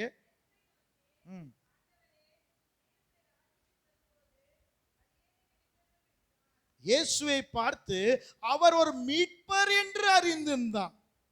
இயேசுக்கு பின்பாக கடந்து சென்ற குருமாட்கள், யூதர்கள், சதிசியர்கள், பரிசியர்கள் அறியாத காரியத்தை ஒரு கள்ளன் அறிந்திருந்தான். என்ன அறிந்திருக்கிறான்? அவர் இரட்சகர், மீட்பர் என்று அறிந்திருந்தான். அவருக்கு ஒரு ராஜ்யம் உள்ளது என்றும் வேற அறிந்திருக்கிறார். எவ்வளவு காரியத்தை அறிந்திருக்கிறான். கர்த்தருடைய பயம் அவனுக்குள்ள இருக்கிறது, தன்னை குறித்து அறிந்திருக்கிறான், இயேசுவை குறித்து அறிந்திருக்கிறான், இயேசு இரட்சகர் என்று அறிந்திருக்கிறான், இயேசு கிட்ட ஒரு ராஜ்யம் உள்ளது என்று அறிந்திருக்கிறான், பரலோகத்தின் ராஜாதி ராஜன் என்று அவன் அறிந்திருக்கிறான். அதுதான் வேண்டல் செய்கிறான். உம்முடைய ராஜ்யத்திலே வரும்போது என்னை நினைத்தருளும். அந்த கல்லன் கிட்ட இருக்க கேட்டகரிஸ் பாருங்களேன். அவ்வளவு அலைந்து இருந்தான் அவன். அதான் இயேசு கிறிஸ்து சொல்றார், 43வது வசனம் சொல்லுகிறார், இயேசு அவனை நோக்கி பரதேசிலே இருப்பாய் என்று மெய்யாகவே உமக்கு சொல்லுகிறேன் என்று சொன்னார். ஏன் சொன்னார் என்றால், அந்த கல்லனுடைய நிலைமைகளை அவனுடைய வார்த்தை மூலியமாக அவனை அவர் அறிந்தவராய் இருந்தார். கர்த்தருடைய பயம் இருந்தது. தன்னை அறிந்தவனாயிருந்தால், கிறிஸ்துவை அறிந்தவனாயிருந்தார், கிறிஸ்து இரட்சகர் என்று அறிந்தார், அவருக்கு ஒரு ராஜ்யம் உள்ளது என்று அறிந்தால் அவரிடத்திலே வேண்டுதல் செய்கிறார். என்ன செய்கிறார்? வேண்டுதலை செய்கிறார். பிரியமானவர்களே, நமக்குள்ளே அவருடைய வார்த்தையை தியானித்துக் கொண்டிருக்கிற நமக்குள்ளே அவருடைய பயம் இருக்கிறதா? நம்மை குறித்து நாம் அறிந்திருக்கிறோமா? கிறிஸ்துவை நன்றாக அறிந்திருக்கிறோமா? அவர் இரட்சகர், நம்மை மீட்பர் என்று அறிந்திருக்கிறோமா? அவர் ராஜாதி ராஜா, அவர் ராஜ்யம் செய்கிறவர் என்று அறிந்திருக்கிறோமா? பரலோகத்திலும் ராஜ்யம் செய்கிறார், இந்த உலகத்திலும் அவர் ராஜ்யம் செய்கிறார் என்று அறிந்திருக்கிறோமா? ராஜாக்களை தள்ளி ராஜாக்களை நியமிக்கிறவர் நம்ம ராஜாதி ராஜா. ஆமென், ஹல்லேலூயா. அவர் ராஜாதி ராஜா. அவன் அறிந்து இருந்தார் ஒரு கல்லன். அவனை குறித்து ஒரு நம்பிக்கையான வார்த்தை இயேசு கிறிஸ்து சொன்னார். மூன்றாவது வார்த்தை எடுத்துக்கொள்ளும். யோவான் எழுதின சுவிசேஷம் 19ஆம் அதிகாரம் 26-27 வசனம். அப்பொழுது இயேசு தன்னுடைய தாயும் அன்பராய் இருக்க சீசியை கண்டு தாயை நோக்கி, ஸ்திரியே, அதோ உன் மகன் என்றார். சீசனை நோக்கி, அதோ தாய் என்றார். அந்த நேரம் முதல் அன்பு சீசன் ஏற்றுக்கொண்டார். முதலாவது நம்ம பார்த்தோம், அவர் இயேசு கிறிஸ்து முதலாவது சொன்ன காரியம் மன்னிப்பு. இரண்டாவது சொன்ன வார்த்தை நம்பிக்கை ஊட்ட வார்த்தை. மூன்றாவது இங்கே பார்க்கிறோம், அவர் செய்ய வேண்டிய கடமை. ஆமென், ஹல்லேலூயா. நமக்கும் சில கடமைகள் உண்டு. இயேசு கிறிஸ்துக்கு ஒரு கடமை இருந்தது அவங்க தாயை குறித்து. நான் மரித்து விட்டேன் என்றால் என் தாயை கவனிக்கவர்கள் யார் என்று ஒரு கடமை உள்ளவராய் இருந்தார். அந்த சிலுவை நேரத்திலும் அவர் கடமை உள்ளவராயிருந்தார். நாம் கடமை உணர்ந்தவர்களாக இருக்க வேண்டும். ஆமென், ஹல்லேலூயா. நிறைய பேருக்கு கடமையே இல்லை. தகப்பனை பார்த்தா கடமை கிடையாது, தாய்க்கு பார்த்தா கடமை கிடையாது, பிள்ளைகளுக்கு பார்த்தா பிள்ளைகளுக்கு கடமை இல்லை, எந்த கடமை இல்லாத வாழ்ந்து கொண்டிருக்காரு. சில வீடுகளை நாங்கள் சந்திக்கும் போது பார்க்குறோம், தகப்பனுக்கு ஒரு குறித்து, மனைவி குறித்து, பிள்ளைகளை குறித்து ஒரு அக்கறையும் இல்லை, ஒரு கடமையும் செய்யறதில்லை. சில தாய்களில் பார்க்கிறோம், அவங்க என்ன பண்ணுறதில்ல, தாய்க்கு இருக்கிற அந்த கடமையை அவர்கள் நிறைவேற்றுறதில்லை. தன்னை குறித்தே யோசித்து கொண்டிருக்கிறார்கள். தன்னை குறித்தே தன்னை குறித்தே யோசித்து, நான் எப்படி இருக்க வேண்டும், நான் இப்படி இருக்க வேண்டும், நான் இப்படி செயல்பட வேண்டும் என்று யோசித்துக் கொண்டிருக்கிறார். ஒரு தியாக மனப்பான்மை இல்லவே இல்லை. கடமை என்று ஒரு உணர்வே இல்லை. உணர்வு இருந்தால் தானே கடமை செய்வார்கள். தகப்பனுக்கும் உணர்வு இல்லை, தாய்க்கும் உணர்வு இல்லைனா பிள்ளைகள் என்ன கதியாவாங்க? சொல்லுங்க, என்ன கதியாவாங்க? சீர்கெட்டு தான் போவார்கள், சண்டை தான் போட்டு கொண்டு இருப்பார்கள். குடும்பத்திலே சமாதானம் இருக்காது, சந்தோஷம் இருக்காது. ஆனால் இயேசு கிறிஸ்து சிலுவையிலும் தன் கடமையை அறிந்தவராயிருக்கிறார். ஆமென். அல்லேலூயா. ஆண்டவர் நமக்கு கற்றுக் கொடுக்கிறார். பிரியமானவர்களே, சிலுவையை கடந்து சென்றோம், அவர் நமக்கு போதிக்கிறார். நீ மன்னிக்க வேண்டும், உனக்குள்ளே நம்பிக்கை இருக்க வேண்டும், உன் கடமை நீ தவறக்கூடாது, நீ கடமையை ஒழுங்காக கை கொள்ள வேண்டும். ஆமென். அல்லேலூயா. அவர் கடமை நிறைந்தவராய் இருந்திருக்காரு. யாரிடத்தையும் அவர் கொடுக்கவில்லை. 12 சீஷர்கள் இயேசுக்கு பின்பாக கடந்து வந்தார்கள். 70 சீஷர்களை அவர் உருவாக்கினார். அநேக ஜனங்கள் அவர்களுக்கு பின்பாக இருந்தார்.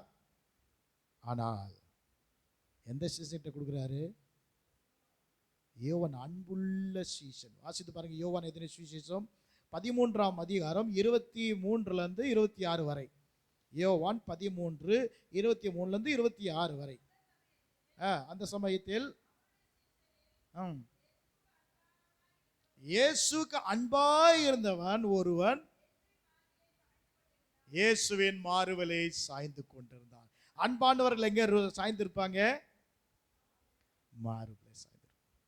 மாறுபல சாய்ந்து இருந்தா அந்த உள்ளத்தின் காரியங்களை அறிந்து கொள்ளுகிறவர்கள் யார் என்றால் அன்பாக இருக்கிறவர்கள் தான் அறிந்து கொள்ள முடியும். கடமை கை கொள்கிறவர்கள் இல்ல, அன்பாக இருக்கிறவர்கள். நிறைய பேர் கடமை செய்வாங்க, சொல்ற வார்த்தைக்கு கீழ்ப்படிவாங்க, ஆனா அன்பா இருக்கிறவர்கள் தான் மாறுபலை சாய்ந்து கொள்வார்கள். அவர் மாறுபலை சாய்ந்த அன்பான சீசன், இயேசுவின் இருதயத்தை அறிந்த சீசன். அவருடைய கரத்துல தான் இயேசு கிறிஸ்து தன்னுடைய கடமையை கொடுக்கிறார். ஆமென். அல்லேலூயா. அந்த சீசனை போல நாம் இயேசுவின் மார்பிலை சாய்ந்து கொள்ள வேண்டும் என்று இயேசு எதிர்பார்க்கிறார். யாருடைய கரத்தில் அவருடைய கடமை கொடுப்பார் என்றால் அவருடைய இருதயத்திலே சாய்ந்து கொள்ளுகிறவர்களுக்கு கிட்டதான் கடமை கொடுப்பார். எல்லார்கிட்டையும் கொடுக்க மாட்டார். அவருடைய இருதயத்தின் காரியத்தை பகிர்ந்து கொள்கிறது யார்கிட்ட என்றால் யார் அன்பாக இருக்கிறார்கள், யார் அவர்களை சாய்ந்து கொள்ளுகிறார்கள். தொடர்ந்து வாசிங்க.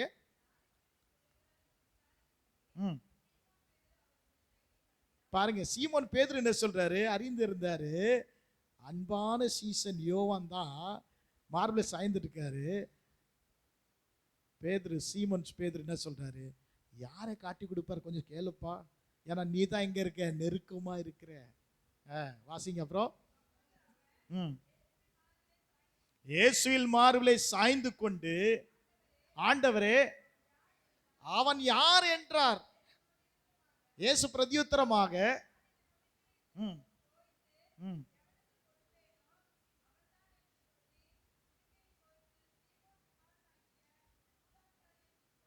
கொடுத்தார்.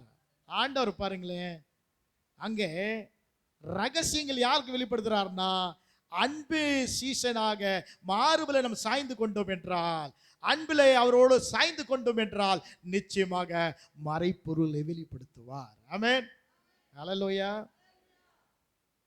நம்ம இயேசுவின் அன்பு உள்ளமாக அவருடைய உள்ளத்திலே சாய்ந்து கொள்ள வேண்டும். நம்ம குடும்பத்தில் இருக்க நிறைய ரகசியங்கள் நமக்கு புரியவில்லை. நாம் செய்கிற காரியங்களே காணப்படுகிற இடர்களுக்கு குறித்து புரியவில்லை. ஊழியத்திலே காரியங்கள் நிறைய காரியங்கள் புரியவில்லை. குடும்பத்தை நடத்தும் போது அநேக காரியங்கள் புரியவில்லை. பிள்ளைகளை குறித்து அநேக காரியம் புரியவில்லை. தன் குடும்பத்தை குறித்தே புரியவில்லையே, நகரத்தை குறித்து, ராஜ்யத்தை குறித்து, தேசத்தை குறித்து எப்படி புரியும்? புரிவதற்கு ஒரே ஒரு வழி. என்ன வழி? அவரோடு அன்பாக சீசனாக அவருடைய மாறுபலை நாம் சாய்ந்து கொள்ள வேண்டும். சாய்ந்து கொண்டால் எல்லா ரகசியத்தையும் ஆண்டவர் வெளிப்படுத்துவார். ஆமென். அல்லேலூயா. உங்களுக்கு ரகசியம் தெரியணுமா வேணாமா? உங்களை குறித்து, உங்க குடும்பத்தை குறித்து, தன் பிள்ளைகளை குறித்து, நகரத்தை குறித்து, தேசத்தை குறித்து ரகசியத்தை யாருக்கிட்ட ஆண்டவர் பகிர்ந்து கொள்வார்னா அவருடைய மாறுபலை நம்ம சாய்ந்து கொண்டோம் என்றால் அவரை வெளிப்படுத்துவார். அவர்களை நம்பி அவர் என்ன கொடுப்பார்? என்ன கொடுத்தார்? யோவான் இடத்துல கடமை அவருடைய கடமையை கொடுத்தார். அப்ப நம்ம அன்பாக தேவனோட சாய்ந்து கொண்டோம் என்றால் அன்பின் தேவன் அவருடைய கடமை நமக்கு கொடுப்பார். அவர்கள்தான் அந்த காரியத்தை செய்ய முடியும். எல்லாரால செய்ய முடியாது. அப்புறம் நம்ம பார்ப்போம் மத்தேயு எழுதின சுவிசேஷம் 27ஆம் அதிகாரம் 46வது வசனம்.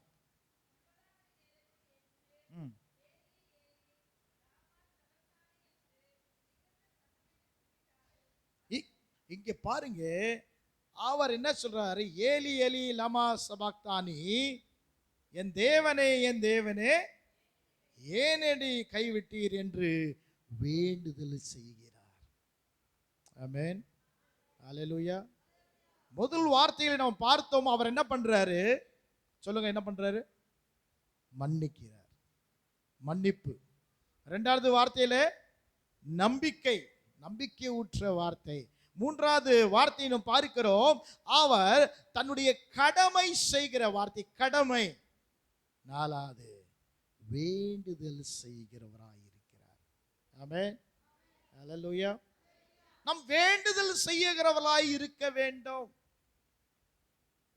இயேசு கிறிஸ்து வேண்டுதல் செய்கிறவராய் இருந்தார். எபிரேயருக்கு எழுதின நிருபம் 5ஆம் அதிகாரம் 7வது வசனம். எடுத்தவர்கள் வாசிங்க. எபிரேயருக்கு எழுதின நிருபம் 5:7வது வசனம். எபிரேயர் 5ஆம் அதிகாரம் 7வது வசனம். அவர் மாம்சத்தில் இருந்த நாட்களில் தம்மை மரணத்திலிருந்து ரட்சிக்கிற வல்லமை உள்ளவரை நோக்கி பலத்த சத்தத்தோடு கண்ணீரோடும் விண்ணப்பம் பண்ணி வேண்டுதல் செய்து நமக்கு உண்டான பயபக்தி நிமித்தம் கேட்கப்பட்டது. பாருங்க, அவர் என்ன பண்றாரு? அவர் மாம்சத்தில் இருந்த நாட்களிலே அவர் என்ன பண்றாரு? மரணத்திலிருந்து ரட்சிக்கிறவர் வல்லமை உள்ளவரை நோக்கி, பிதாகிய தேவனை நோக்கி அவர் என்ன பண்றாரு? பலத்த சத்தத்தோடு கண்ணீரோடு விண்ணப்பம் செய்கிற தேவனாய் இருக்கிறார். ஆமென். வேண்டுதல், நாம் வேண்டுதல் செய்கிறவர்களாய் இருக்க வேண்டும். தன்னை குறித்து நாம் வேண்டிக் கொள்ள வேண்டும். பிறரை குறித்து வேண்டிக் கொள்கிறோம், நல்லது. நம் குடும்பத்தை குறித்து வேண்டிக் கொள்கிறோம், நல்லது. சபை குறித்து, தேசத்தை குறித்து, ஊழியத்தை குறித்து நாம் வேண்டிக் கொள்வது நல்லது. ஆனால் தன்னை குறித்து நாம் வேண்டிக் கொள்வது அவசியம்.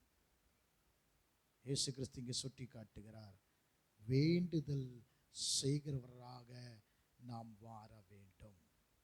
முதலாவது நாம் பார்த்தோம், அவர் மன்னிக்கிற மன்னிக்க வேண்டும் என்று கற்றுக் கொடுக்கிறார்.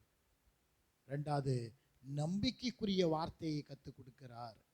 மூன்றாவது காரியத்தை நாம் பார்க்கிறோம், என்ன பார்க்கிறோம் என்றால் கடமை குறித்து கற்றுக் கொடுக்கிறார். நாலாவது காரியம் பார்க்கிறோம், வேண்டுதலை குறித்து கற்றுக் கொடுக்கிறார். ஐந்தாவது நாம் பார்ப்போம், யோவான் எழுதின சுவிசேஷம் 19ஆம் அதிகாரம் 28வது வசனத்தை வாசிங்க.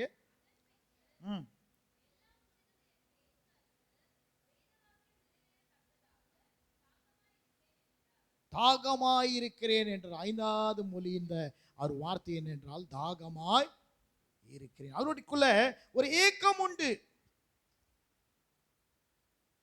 அந்த ஏக்கத்தை ஆண்டவர் வெளிப்படுத்துகிறார். அவர் இந்த உலகத்திலே பிறந்ததுக்கு காரணமே அழிந்து போகிற மக்கள் ரட்சிக்கப்பட வேண்டும். அந்த தாகம் அவருக்குள் காணப்பட்டது. பிரியமானவர்களே, அவருக்குள் அந்த தாகம் காணப்பட்டது. மக்கள் அழிந்து போகிறார்கள். யோவான் எழுதின சுவிசேஷம் 3ஆம் அதிகாரம் 17வது வசனம் எடுத்தவர்கள் வாசிங்க. யோவான் 3:17.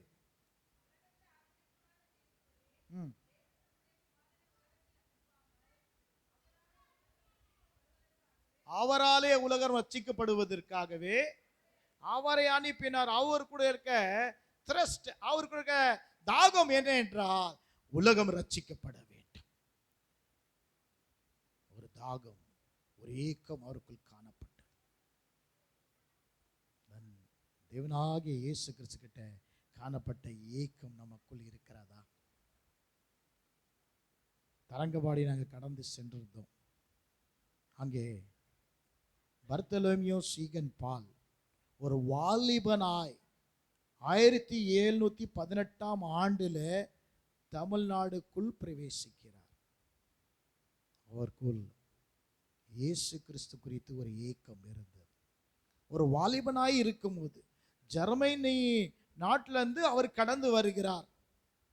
கடந்து வந்த உடனே அவரை தரங்கம்பாடியிலே ஆட்சி செய்கிறவர்கள் அனுமதிக்கவே இல்லை. 3 நாள் அவர் கப்பலிலேயே இருக்கிறார். இறங்குறதுக்கு இடமே கொடுக்கல. இறங்கின பிறகு உங்களுக்கு வாய்ப்பு கிடைத்தா தரங்கம்பாடி போய் பார்த்தீங்கன்னா அங்கே ஒரு சிலுவை இருக்கிறது. அந்த சிலுவை இப்போது ஒரு காட்சியாய் வைத்து இருக்கிறார்கள். அங்கே 24 மணி நேரம் அங்கேயே நின்று இருக்கார். 24 hours ஒரே இடத்துல நிற்க வைத்திருக்கார். கொடுமை செய்தார்கள் அந்த வாலிபனை. பிரியமானவர்களே, ஜெர்மனி நாட்டிலிருந்து கடந்து வர வேண்டும் என்றால் ஆண்டவருடைய ஏக்கத்தை நிறைவேற்ற வேண்டும், அவருடைய தாகத்தை தீர்க்க வேண்டும் என்று ஒரு வாலிபன் கடந்து வந்து எவ்வளோ பிரயாசத்தை பற்று அங்கே நின்று கொண்டிருக்கிறார். எதற்காக? அதுக்கு பின்பாக அவர் ஊழியம் செய்ய தொடங்கினார். மக்களுக்கு துணியே கிடையாதான். அந்த மியூசியம்லாம் நான் போய் பார்த்தேன் பிரியமானவர்களே. துணியே, அவங்களுக்கு வஸ்திரமே இல்லையா. ஸ்திரீகளுக்கு மேலே போகிற ஆடையே கிடையாதான். சின்ன பிள்ளைகளுக்கு ஆடையே கிடையாதான். இவர்களுக்கு சுவிசேஷத்துக்கு முன்பாக இவர்களுக்கு ஆடை கொடுக்க வேண்டும் என்று அவளுக்கு கிராஃப்ட் ஸ்டார்ட் பண்ணார். பிள்ளைகள் படிக்க வேண்டும் என்று படிப்புக்கு மாத்திரம் வந்தால் போதாது, அவர்களுக்கு உணவு கொடுத்தால்தான் அவர்கள் பசி தீரும் என்று முதலாவது திட்டத்தை கொண்டு வந்ததே பர்த்தலோமியோவும் சீகன் பால் தான் கொண்டு வந்திருக்கிறார். உணவு திட்டம். அப்படி அவர் செயல்பட்டு கொண்டிருக்கும் போது அவரை 9 மாதம் சிறையில் வைத்தார்களாம். 9 மாதம் சிறையில் அடைக்கப்பட்டிருக்கிறார். அந்த சிறையிலே அவர் தமிழ் கற்றுக்கொள்கிறாராம். ஜெர்மனி படைத்தவர் என்ன கற்றுக்கொண்டிருக்காரு? தமிழ் மொழியை கற்றுக்கொள்கிறார். தமிழ் வேதாகமம் முதலாவது மொழியில் எழுதப்பட்டது யார் மூலியமா என்றால் சீகன் பால் மூலியமா தான் எழுதப்பட்டது. ஆமென்.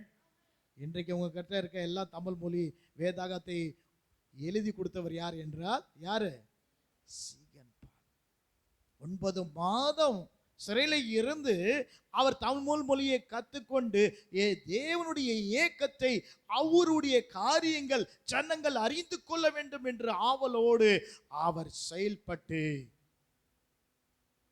தன்னையே வெறுத்து ஜெர்மனி தேசத்திலிருந்து கடந்து வந்தார். ஒரு இடம் வாங்க வேண்டும், வாங்குறதுக்கு காசு இல்லை என்று அவர் தன் நண்பருக்கு ஒரு லெட்டர் எழுதுகிறார். அந்த லெட்டரை கைப்படியா எழுதி வைத்திருக்கிறது. அந்த லெட்டரை நாங்கள் வாசித்தோம். என்ன எழுதியிருக்காருன்னா, என்னுடைய சொத்துலாம் விற்று எனக்கு அனுப்பி வைன்னு சொல்லி எல்லா சொத்து விற்று அவருக்கு வந்த காசுல அவர் என்ன பண்றாரு? அங்கே இடத்தை வாங்குறாரு, ஆலயத்தை கட்டுறாரு, கிராஃப்ட் காரியங்களை கட்டுறாரு, தமிழ்நாட்டுக்காக டொனேட் பண்ணுகிறார். ஆமென். ஹல்லேலூயா.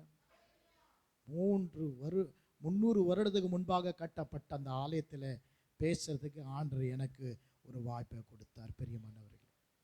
பிரியமானவர்களே, ஏன் சொல்லுகிறேன் என்றால் தேவனுடைய ஏக்கத்தை அறிந்து செயல்பட்டார். தன்னையே வெறுத்தார். அவருடைய ஏக்கத்தை நிறைவேற்றது. இயேசு ஒரு தாகமாய் இருக்கிறார், அந்த தாகத்தை நான் தீர்க்க வேண்டும் என்று கடந்து வந்தார். வாலிப நாட்களிலேயே அவர் மரித்து போனார். அவருடைய சடலம் அங்கேயே அந்த ஆலயத்திலே வைக்கப்பட்டிருக்கிறது. அதையும் நான் பார்த்தேன். நாம் என்ன செய்கின்றோம்? இயேசு கிறிஸ்து தாகமாய் இருக்கிறேன், என் ஜனங்களாம் மரித்து கொண்டு போகிறார்களே, நான் தாகமாய் இருக்கிறேன் என்று சொல்லி கொண்டிருக்கிறார். நாம் என்ன செய்து கொண்டிருக்கிறோம்? வருடம் முழுவதும் ஒவ்வொரு வருடம் உட்கார்ந்து நாம் கேட்டுக்கொண்டே இருக்கிறோம். ஆனால் என்ன செய்து கொண்டிருக்கிறோம்? அவருடைய ஏக்கம், அந்த ஏக்கத்துக்காக நம்ம என்ன செய்கிறோம்? யூதா எடுத்துக்கொள்வோம். யூதா 1ஆம் அதிகாரம் 21, 22, 23 வாசிப்போம். யூதா எழுதின புத்தகம் 1ஆம் அதிகாரம் 21, 22, 23. தேவனுடைய அன்பிலே உங்களை காத்துக்கொண்டு நித்திய ஜீவனுக்கு ஏதாக நம்முடைய கர்த்தராகிய இயேசு கிறிஸ்துவினுடைய இரக்கத்தை பெற காத்திருங்கள். அல்லாமலும் பகுத்தொழிவுகளாக இருந்து சிலருக்கு இரக்க பாராட்டி பகுத்துள்ளவர்களாக மாற வேண்டும். சிலருக்கு இரக்க பாராட்டி சிலரை அக்னியை வீட்டிலிருந்து இழுத்து விட்டு பயத்தோட ரட்சித்து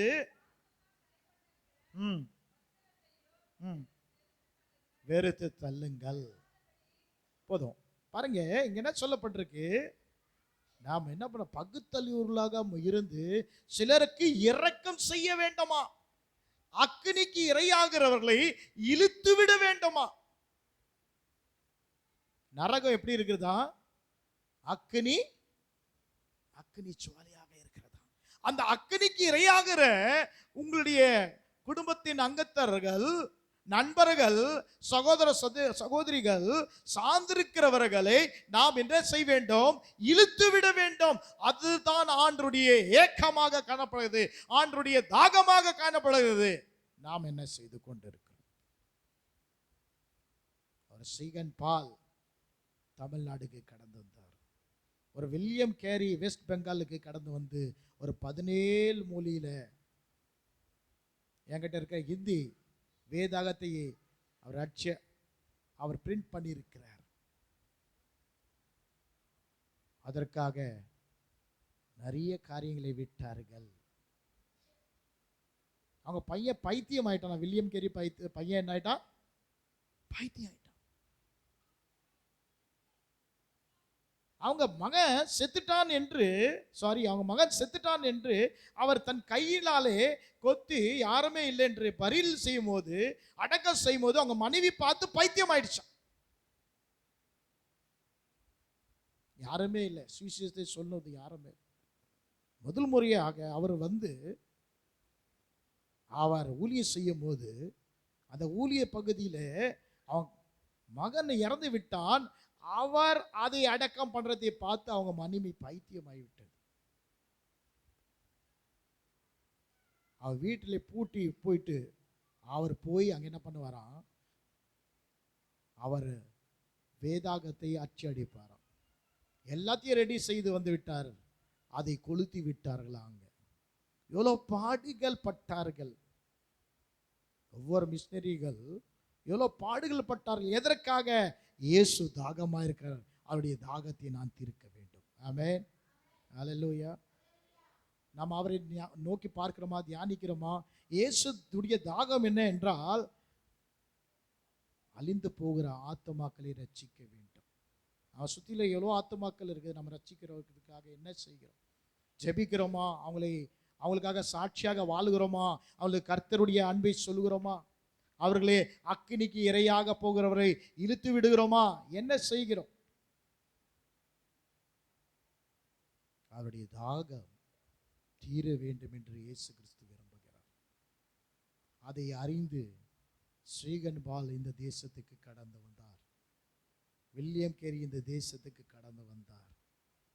தன்னையே ஒப்பு கொடுத்தார்கள் ஊழியத்துக்காக. இன்றைக்கு அநேக மக்களுக்கு ஒரு ஆசீர்வாத கருவியாக ஆண்டவர் அவர்களை எடுத்து பயன்படுத்தி வருகிறார். இன்று வரைக்கும் வேதாகமும் அவர்கள் மூலியமாக கடந்து வந்தது. நாம் என்ன செய்து கொண்டிருக்கிறோம்? பெரியமானவர்கள், சற்று சிந்தித்து பாருங்க. நாம் வாழ்வது பிறருக்கு ஒரு பிரயோஜனமாய் இருக்கிறதா? எல்லாம் சுயவாதியாக நம்ம வாழ்ந்து கொண்டிருக்கிறோம். அவருடைய ஏக்கத்தை அறிந்து நாம் செயல்பட வேண்டும். 6வது வார்த்தை, யோவான் எழுதின சுவிசேஷம் 19ஆம் அதிகாரம் 30வது வசனம். இடத்துல வாசிங்க. யோவான் 19:30.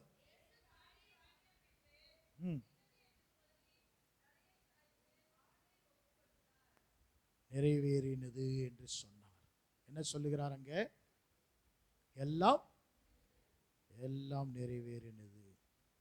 கம்ப்ளீஷன், நிறைவு பார்த்துக்கிறார். ஆண்டவர் கொடுத்திருக்கிற ஓட்டத்தை அவர் நிறைவுபடுத்துகிறார். அவருக்காக ஆண்டவர் நியமித்திருக்க லக்கை நிறைவேற்றுகிறவராயிருக்கிறார். நமக்காக ஆண்டவர் கொடுத்திருக்க லக்கை நாம் நிறைவேற்றுகிறோமா? நம் லக்கையை அறிந்து கொள்வதில்லை. நம்ம எதற்காக பிறந்தோம் என்று அறிவதில்லை, எதற்காக வாழுகிறோம் என்று அறிவதில்லை. ஒரு நாள் ஆண்டவர்கிட்ட நான் பேசி கொண்டிருந்தேன், ஜெபம் பண்ணி கொண்டிருந்தேன். ஆண்டவரே, எதற்காக நான் பிறந்திருக்கிறேன், எதற்காக வாழ்ந்திருக்கிறேன், என்னை குறித்து நீர் என்ன நினைக்கிறீர், என்ன செய்யணும் என்று ஆண்டவர்கிட்ட பேசி கொண்டிருக்கும் போது ஆண்டவர் இடைப்பட்டார். உன்னை நான் ஊழியத்துக்கு அழைத்திருக்கிறேன் என்று. ஆமென். நாம் எதற்காக பிறந்திருக்கிறோம் என்று நாம் அறிந்திருக்கிறோமா? சற்று யோசித்து பாருங்க. Who am I? நான் யார்? நான் எதற்கு பிறந்திருக்கிறேன்? நம்முடைய நோக்கம் என்ன? நம்மை குறித்து ஆண்டவர் நோக்கம் வைத்திருக்கிறார். இயேசு அறிந்திருந்தார். யோவான் எழுதின சுவிசேஷம் 4ஆம் அதிகாரம் 34வது வசனத்தில் அவர் சொல்லுகிறார். என்ன சொல்றார்? வாசித்து பாருங்க. யோவான் 4:34. கர்த்தர்கள் வாசிங்க. இயேசு அவர்களை நோக்கி, நான் என்னை அனுப்பினுடைய சித்தத்தை செய்வது, அவருடைய கிரியை முடிப்பது என்னுடைய போஜனமாக இருக்கிறது. அவர் சொல்கிறார், என்னை அனுப்பினுடைய சித்தத்தை செய்வதுதான் என்னுடைய என்ன இருக்கு? போஜனமாக இருக்கிறது. அவர் அறிந்திருந்தார். அதுதான் சொல்லுகிறார், நான் நிறைவுபடுத்திட்டேன். I complete my duty. ஆண்டவர் கொடுத்திருக்க அந்த லக்கை நான் அடைந்து விட்டேன். பவுல் சொல்றாரு, நல்ல போராட்டத்தை போராடினேன், ஓட்டத்தை முடித்தேன். நம்மளால சொல்ல முடியுமா? நாம என்ன பிறந்திருக்கிறோமே, எதற்கு பிறந்திருக்கிறேன்னு தெரியல, எதுக்கு வாழ்கிறேன்னு தெரியல. அந்த யோசனையிலேயே வாழ்ந்து கொண்டிருக்கிறோம். ஏதோ பிறந்தோம், ஏதோ வாழ்ந்தோம், ஏதோ மரித்து விட்டோம், அவ்வளவுதான். அப்படி இல்லை பிரியமானவர்களே. ஒரு நோக்கத்தோடு ஆண்டவர் உங்களை பிறக்க வைத்திருக்கிறார். ஆமென். அதை நோக்கத்தை நாம் அறிந்து அதை நிறைவேற்ற வேண்டும் என்று இயேசு கிறிஸ்து விரும்புகிறார். அந்த நோக்கத்தை நிறைவேற்ற வேண்டும். நாம் மன்னிக்க வேண்டும், நம்பிக்கையை ஊற்ற வேண்டும், நம்ம கடமையை செய்ய வேண்டும், நாம் வேண்டுதலை செய்வராக மாற வேண்டும், அவருடைய ஏக்கங்களை நிறைவேற்றுவர்களாக இருக்க வேண்டும், அவர் கொடுத்திருக்கிற நோக்கத்தை அறிந்து செயல்படுத்துறவர்களாக இருக்க வேண்டும். கடைசியா நாம் பார்ப்போம், லூக்கா எழுதின சுவிசேஷம் 23ஆம் அதிகாரம் 46வது வசனம்.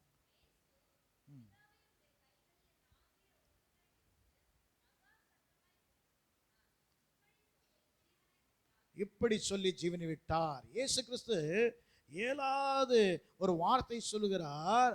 மகா சத்தமாக அவர் என்ன பண்ணாராம்? கூப்பிட்டு இப்படி சொல்லி அவர் என்ன பண்றாரு? ஜீவனை விட்டார். யார்கிட்ட விட வேண்டும் என்று ஒரு அவசியம் உண்டு. நம் ஜீவன் யாருக்கிட்ட கொடுக்கிறோம் என்று அறிந்தவர்களாக இருக்க வேண்டும். பிரியமானவர்களே, இயேசு கிறிஸ்து அறிந்தவராக இருக்கிறார், ஒப்பு கொடுக்கிறார், அர்ப்பணிக்கிறார். அந்த ஜீவனை யாரிடத்திலிருந்து வந்ததோ அவருடைய கருத்துக்கே ஒப்பு கொடுக்கிறார். நிறைய பேர் மரிக்கிற நேரத்தில் போராடி கொண்டிருப்பார்கள். வலது பரத்தில் அசுத்தாவின் கிரியைகள் வந்து நிற்கும், பிசாசுடைய தூதர்கள். வலது பற்கள பரிசுத்த தூதர்கள் வந்து நின்று கொண்டிருப்பார்கள். பிசாசுடைய தூதர்கள், சாத்தானுடைய தூதர்கள் வந்து, நீ எவ்வளோ தவறு செய்திருக்கிறாய், நீ எவ்வளோ பாவம் செய்திருக்கிறாய், உனக்கு மன்னிப்பே கிடையாது, உன்னை ஆண்டவரை ஏற்றுக்கொள்ளவே மாட்டார் என்று பேசிக்கொண்டே இருப்பார்கள். அவங்க தான் டிசிஷன் எடுக்கணும். மரிக்கிற நாம் தான் டிசிஷன் எடுக்கணும், எந்த பக்கம் சாயுவோம். எப்படி இயேசு கிறிஸ்து பக்கத்தில் வலது பக்கத்திலையும் இட பக்கத்திலையும் 2 கள்ளன் தொங்கி கொண்டிருந்தார்களோ, அதே போல ரெண்டு ரெண்டு வலது பக்கத்திலையும் இடது பக்கத்திலையும் 2 தூதர்கள் நிற்பாங்க. ஒரு பிசாசின் தூதன் நிற்பான், ஆர் இயேசு கிறிஸ்து மூலியமாக அனுப்பப்பட்ட பரிசுத்த தூதர்கள் நிற்பார்கள். நாம் யாருக்கு செவி சாய்ப்போம்? சில பேருக்கு வாய்ப்பே கிடைக்கிறதல்ல, சில பேருக்கு அந்த ஸ்லாக்கியம் கிடைக்கிறது. நம்ம யாருடைய கரத்திலே ஜீவன் கொடுப்போம் என்று அவர்கள் பார்த்து கொண்டே பேசிக்கொண்டே இருப்பார். சாத்தான் சொல்லுவான், நீ மாதிரி உனக்காக நீ எவ்வளோ தவறு பண்ணியிருக்க, எவ்வளோ பாவம் செஞ்சிருக்கிற, எவ்வளோ பொய் பேசியிருக்கிற, எவ்வளோ அக்கிரமம் செய்திருக்கிற, எல்லாம் நினைவில் கொண்டு வந்து நீ அலதான், உன் வாழ்க்கை அலதான்னு சொல்லி கொண்டிருக்கும் போது அவர்கள் ஏங்க கொண்டே இருப்பார்களாம். ஆனால் பரிசுத்த தூதர்கள் வலது பாரத்தில் நின்று கொண்டு சொல்வார்களாம், உனக்காக இயேசு கிறிஸ்து மரித்திருக்கிறார், ரத்தத்தை சிந்திருக்கிறார், இதை நம்பு, அவன் சொல்றதை நம்பாத என்று 2 போராட்டம் நடந்துகிட்டே இருக்கோமா. அப்போ நம்முடைய ஆத்துமா யார் கையிலே நம்ம கொடுக்குறோம், அது முக்கியமானது.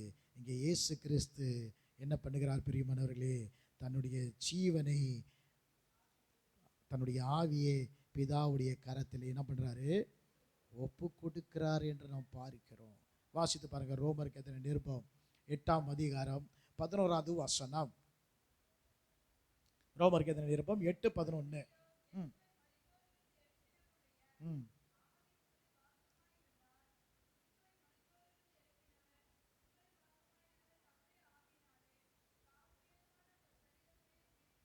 சாவுக்கு எதனா உங்க சரீரத்தை உயிர்ப்பிப்பார். எப்படி இயேசு கிறிஸ்து தன் ஆத்துமாவே தன் ஆவியை பிதாவுடைய கரத்திலே ஒப்பு கொடுத்தாரோ அவரை உயிர்ப்பித்தார் ஆவியானவர். ஆமென். அப்படியே அந்த ஆவியானவர் நமக்குள் இருக்கிறார். சாவுக்கான இந்த சரீரத்தை உயிர்ப்பிக்கிறவர் நமக்குள்ளே இருக்கிறார். பிதாவுடைய கரத்திலே அவர் ஒப்பு கொடுத்தார். அவர் நமக்கு முன்னோடியாய் இருக்கிறார் இயேசு கிறிஸ்து. அவர் 7 வார்த்தை சொன்ன காரியம் நமக்கு ஒரு ஆசீர்வாதம் தருகிற வார்த்தையாய் ஆகும் பிரியமானவர்களே. அவர் சொன்னார், என்ன சொன்னார் என்றால், மன்னிக்க கற்றுக் கொடுத்தார். நான் மன்னிக்கிறது போல நீங்களும் பிறரை மன்னிங்கள். நான் பிறருக்கு நம்பிக்கை ஊற்ற வார்த்தை கொடுத்தது போல நீங்களும் பிறருக்கு நம்பிக்கை குறிக்கிற வார்த்தையை ஊற்றுங்கள் என்று சொல்லுகிறார். நான் என் கடமை செய்தது போல நீங்களும் உங்களுடைய கடமை செய்யுங்கள் என்று சொல்லுகிறார். நான் வேண்டுதல் செய்தது போல நீங்களும் வேண்டுதல் செய்யுங்கள் என்று சொன்னார். நான் தாகமாய் இருக்கிறது போல உங்களுடைய தாகம் இருக்க வேண்டும். ஆத்துமா குறித்து அந்த தாகம், அந்த ஏக்கம் உங்களுக்கு காணப்பட வேண்டும் என்று இயேசு கிறிஸ்து விரும்புகிறார். நான் எல்லா காரியத்தையும் நிறைவேற்றினது போல நீங்களும் எல்லா காரியங்களை நிறைவேற்ற வேண்டும் என்று ஆண்டவர் விரும்புகிறார். கடைசியாக இயேசு கிறிஸ்து தன் ஜீவனை பிதாவிடத்தை ஒப்பு கொடுத்தது போல கர்த்தராகிய இயேசு கிறிஸ்து 2வது வருகையிலே வர்றதுக்கு முன்பாக நாம் கிறிஸ்துக்குள் மரிப்போம் என்றால் நம்முடைய ஜீவனை, நம்முடைய ஆவியை பிதாவுடைய கரத்திலே ஒப்பு கொடுக்க வேண்டும். அப்பதான் இயேசு கிறிஸ்து மீண்டும் உயிர் தெழுந்தது போல நாமும் அந்த உயிரில் உள்ள பங்கு பெறுவர்களாக மாறுவோம். கண்களை மூடுவோமா? ஆண்டவருடைய சமூகத்தில், ஆண்டவரே, உம்முடைய கிறிஸ்துவின் பாடு குறித்து நீர் மொழிந்த 7 வார்த்தை குறித்து தியானித்துக் கொண்டோம். நீர் எங்களோடு பேசினீர். கைகளை உயர்த்தி சொல்லுவோமா? ஆண்டவரே, நீர் எங்களோடு பேசியிருக்கிறாரா? ஆண்டவர்களோடு பேசியிருக்கிறவங்களா கைகளை உயர்த்தி சொல்லுங்க. ஆண்டவரே, நீர் எங்களோடு பேசியிருக்கிறீர். உம்முடைய பாடுகளை இன்றைக்கு தியானித்தோம். சிலுவையின் உபதேசம் கெட்டு போறதுக்கு பைத்தியமாயிருக்கும் ஆண்டவரே, ஆனால் அது விசுவாசிகளுக்கு தேவ பலனாய் இருக்கும். கையிலே உயர்த்திருக்கிறவர்கள் அவங்க இருக்கிற இடத்துல எழுந்து நில்லுங்க. நான் உங்களுக்காக ஜெபிக்க போகிறேன். ஹல்லேலூயா. ஓ ரஸீனமா ஷகவீனலரபா ஒரு ஜமாவ் ஷகி ஜமாவ் ஷபீனா ரபா. இங்கே பார்க்க வேண்டாம். ஓ, கண்களை மூடி ஆண்டுடைய சமூகத்தில் ஒரு சீகன் பால் இன்றைக்கு நம் தேசத்துக்கு 300 வருடத்துக்கு முன்பாக வராத இருந்தால் இன்று வரைக்கும் நம் நிலைமை எப்படி இருந்திருக்கும்? நம்ம கையிலே வேதாகம் கொடுக்கப்பட்டிருக்கிறது. இன்றைக்கு அழகாக நம்ம உடைகளை உடுத்திருக்கிறோம், படித்திருக்கிறோம், தேர்ச்சி அடைந்து இருக்கிறோம். ஒரு ஏக்கம் அவர்களுக்கு காணப்பட்டது. நமக்குள்ள அந்த ஏக்கம் காணப்பட்டிருக்கிறதா? ஒரு வில்லியம் கேரி நம் தேசத்துக்கு வந்ததினால 17 மொழியில அவர் வேதாகமத்தை எழுதினார். பிரியமானவர்களே, ஓ ஆண்டவருடைய சமூகத்தில் இறந்து நிற்போமா? ஆண்டவருடைய சமூகத்தில், ஆண்டவரே உம்முடைய பாடு, உம்முடைய மரணத்தை குறித்து தியானித்து கொண்டு இருக்கிறோம். ஆண்டவரே உம்முடைய பாடுகள், எனக்காக பாடுபட்டீர், எனக்காக அடிக்கப்பட்டீர், எனக்காக அவமானப்பட்டீர், எனக்காக நிந்திக்கப்பட்டீர். நீர் மலப்பிரசங்கத்தில் சொன்னீர், உன்னை நிந்தித்தவர்கள், உன்னை தூசித்தவர்களுக்காக வேண்டுதல் செய் என்று சொன்னீரே. ஆண்டவரே, நீ சொன்ன வார்த்தையின் பிரகாரமாகவே நீர் செய்தீர். ஆண்டவரே, அநேக பேர் சொல்லுகிறார்கள், ஆனால் செய்வதில்லை. கண்களை மூடி ஆண்டவருடைய சமூகத்தில் நோக்கி பார்த்து இன்றைக்கே நாம் அர்ப்பணிப்போம். ஆண்டவருடைய சமூகத்தில் சிலுவை இயேசு கிறிஸ்து சுமந்தார். நான் விடுதலை பெற வேண்டும், நான் ரட்சிக்கப்பட வேண்டும், நான் ஆசீர்வதிக்கப்பட வேண்டும், என் சாப கட்டுகள் அரிக்கப்பட வேண்டும், என் வியாதிகள் நீங்கப்பட வேண்டும், நான் ஆண்டவருடைய நாமத்தினால் வாழ்ந்திருக்க வேண்டும், அவருடைய நாமத்தினால் நான் செயல்பட வேண்டும். ஒப்பு கொடுப்போமா? ஒப்பு கொடுக்கிற கைகளை உயர்த்தி, ஹல்லேலூயா, கைகளை உயர்த்தி. எங்க பார்க்க வேண்டாம், தயவுசெய்து பேசாதீங்க. சிறு பிள்ளைகள் யாரும் பேசாதீங்க. கண்களை மூடி ஆண்டவருடைய சமூகத்திலே அவருடைய சிலுவையின் உபதேசம் உங்களை பலப்படுத்துகிறது. நீ நம்புகிறனா உனக்கு பலப்படுத்துகிறது, உனக்கு சத்துவத்தை தருகிறது, உனக்கு புதிய சிந்தனை தருகிறது. மன்னிக்க கற்றுக் கொடுக்கிறார், மன்னிக்க கற்றுக் கொடுக்கிறார். ஒரு நம்பிக்கை தருகிறார், உன் கடுமை கற்றுக் கொடுக்கிறார். வேண்டுதல் செய்ய வேண்டும் என்று கற்றுக் கொடுக்கிறார். ஹல்லேலூயா, ஹல்லேலூயா, ஹல்லேலூயா, ஹல்லேலூயா. ஒரு ஏக்கத்தை தருகிறார். ஒரு ஏக்கம் உனக்குள் செயல்படுவதற்காக அவர் சொல்லுகிறார், தாகமாயிருக்கிறேன், என் தாகத்தை தீர்ப்பாயா? என் மகனே, என் மகளே, என் தாகத்தை தீர்ப்பாயாக. ஆத்மா அழிந்து கொண்டு போகிறது, என் தாகத்தை தீர்ப்பாயா? தனக்காக சுயநலமாக வாழ்ந்து கொண்டிருக்க இந்த வாழ்க்கை விட்டு ஆண்டவருக்காக நீ வாழ்வாயா? அவர் கொடுத்திருக்க நோக்கத்தை அறிந்து, தன் வாழ்க்கையின் நோக்கத்தை அறிந்து அதை நிறைவேற்றுவாயா? தன் ஆவியை பிதாவின் நீ கரத்திலே ஒப்பு கொடுப்பாயா? கைகளை உயர்த்தி ஆண்டவருடைய சமூகத்தில், ஆண்டவரே, இதோ ரைட் நவ ஐ ஆம் ஹியர். ஆண்டவரே, எங்கே நான் இருக்கிறேன், ஆண்டவரே நான் ஒப்பு கொடுக்கிறேன் ஆண்டவரே என்று ஒப்பு கொடுப்பீர்களாக. ஆண்டவரே, நீர் என் வாழ்க்கையில் என்ன விரும்புகிறீரோ அது எனக்கு போதியும், அதை எனக்கு காண்பியும் ஆண்டவரே. அதை நான் செய்ய ஆயத்தமாக இருக்கிறேன் ஆண்டவரே. சிலுவையின் ஆண்டவரே பாடுகளை நான் தியானித்துக் கொண்டிருந்தேன், இன்றைக்கு நான் ஒப்பு கொடுக்கிறேன். ஹல்லேலூயா.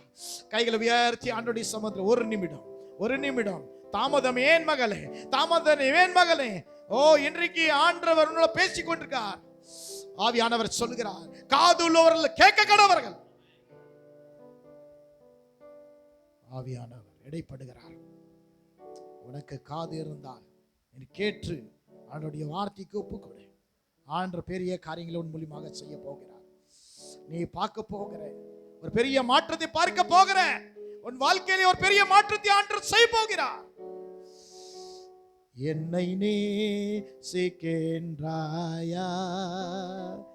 என்னை நேசிக்கின்றாயா, கல்வாரி காட்சியை கண்ட பெண்ணும் நேசியாமல் இருப்பாயா, கல்வாரி காட்சியை கண்ட பெண்ணும் நேசியாமல் இருப்பாயா, உம்மை நேசிக்கின்றேனா? சொல்லுவோமா? கைகளை உயர்த்தி, உம்மை நேசிக்கின்றேனா,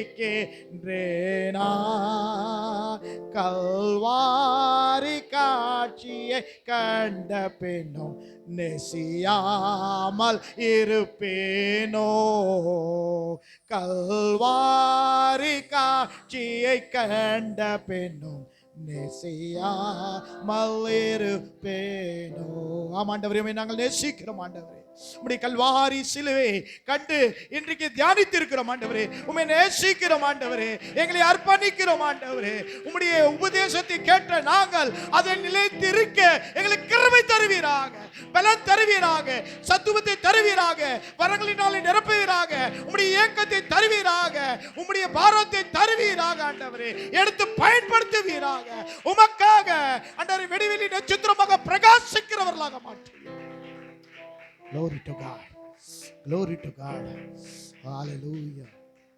தகப்பனே, இந்த அருமையான வேலைக்காக நாங்கள் நன்றி செலுத்துகிறோம். சிலுவையை தியானித்துக் கொண்டிருந்தோம் அப்பா.